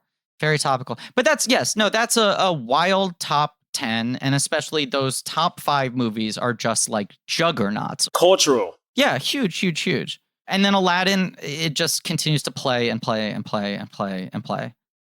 Yeah, it does. It's a good movie. All right, we're done, Griff. Okay, Jerah, you're the best in the biz. No, man, thank you for having me. You really are, Jerah. People should still watch Astronomy Club on Netflix. A great fucking sketch show canceled way too soon. People should always listen to Black Man Can't Jump in Hollywood because you guys are one of the best podcasts out there. But also, you're working on your new show for HBO Max. Yes, hopefully, Sherlock Homies will come to the screens, your home screens, I guess, soon. I can't wait. Yeah, man. That's awesome. Just trying to pay rent, y'all. So that's my life. Trying to pay rent and stay sane. That's it. But it's you and Chatain run Harlem's first detective agency is the premise, right? Yeah. Yeah. So it's like it's these group of 5 people like kind of come together to like take on the jobs the police don't want to, which is just like the small stuff. Like something happens at a bodega, the bodega cat went missing. So it's like that little kind of stuff they take care of. So it's like funny stuff, but very New York centric. Yeah. I love it. I can't wait to see it. Always excited whenever you pop up in anything. Oh, man. Thank y'all for having me, man. Of course. And thank you all for listening. And please remember to rate, review, and subscribe. Go to blankies.reddit.com for some real nerdy shit. Go to our Shopify page where you can buy some real nerdy merch, including comedy point coins back in stock and the new pin set, along with, of course, the Gossip Man t-shirt that has Set America aflame. I think has become the best-selling XOXO. t-shirt of all time. XOXO, Gossip baby. You can head over to our Patreon for blank check special features where I think we're finally dipping into Trek now, right? Have we caught up? Yeah, we'll be in Trek. We'll be in Trek territory. Yeah, I think we just started it. I think is where we're at with Trek. So you can listen to those Trek episodes. I'm sorry, we're starting it tomorrow. Oh boy, so tomorrow, Star Trek: The Motion Picture. Oh no, wait, I take it back. Today, it dropped today. You're enjoying it right now, probably. You're listening. I assume you listen to both episodes at the same time. You're listening to both at the same time. Wow, at the same time. Right. 2 phones. Wonderful. It's like that Flaming Lips album. You burned it onto 2 different CDs and put boomboxes. I always make that reference, and you always have to give the specific name because I never remember it. I love that reference. It's a great reference. It's like when I saw LL Cool J at the Big 3 Finals game one year filming Ice Cube with 2 phones for reasons I will never understand. He had 2 phones in his hands filming the exact same thing with the exact same angle. I don't know why. Tune in next week for Hercules. Hercules. We're talking Hercules next week. And as always, evil Jafar Genie is there.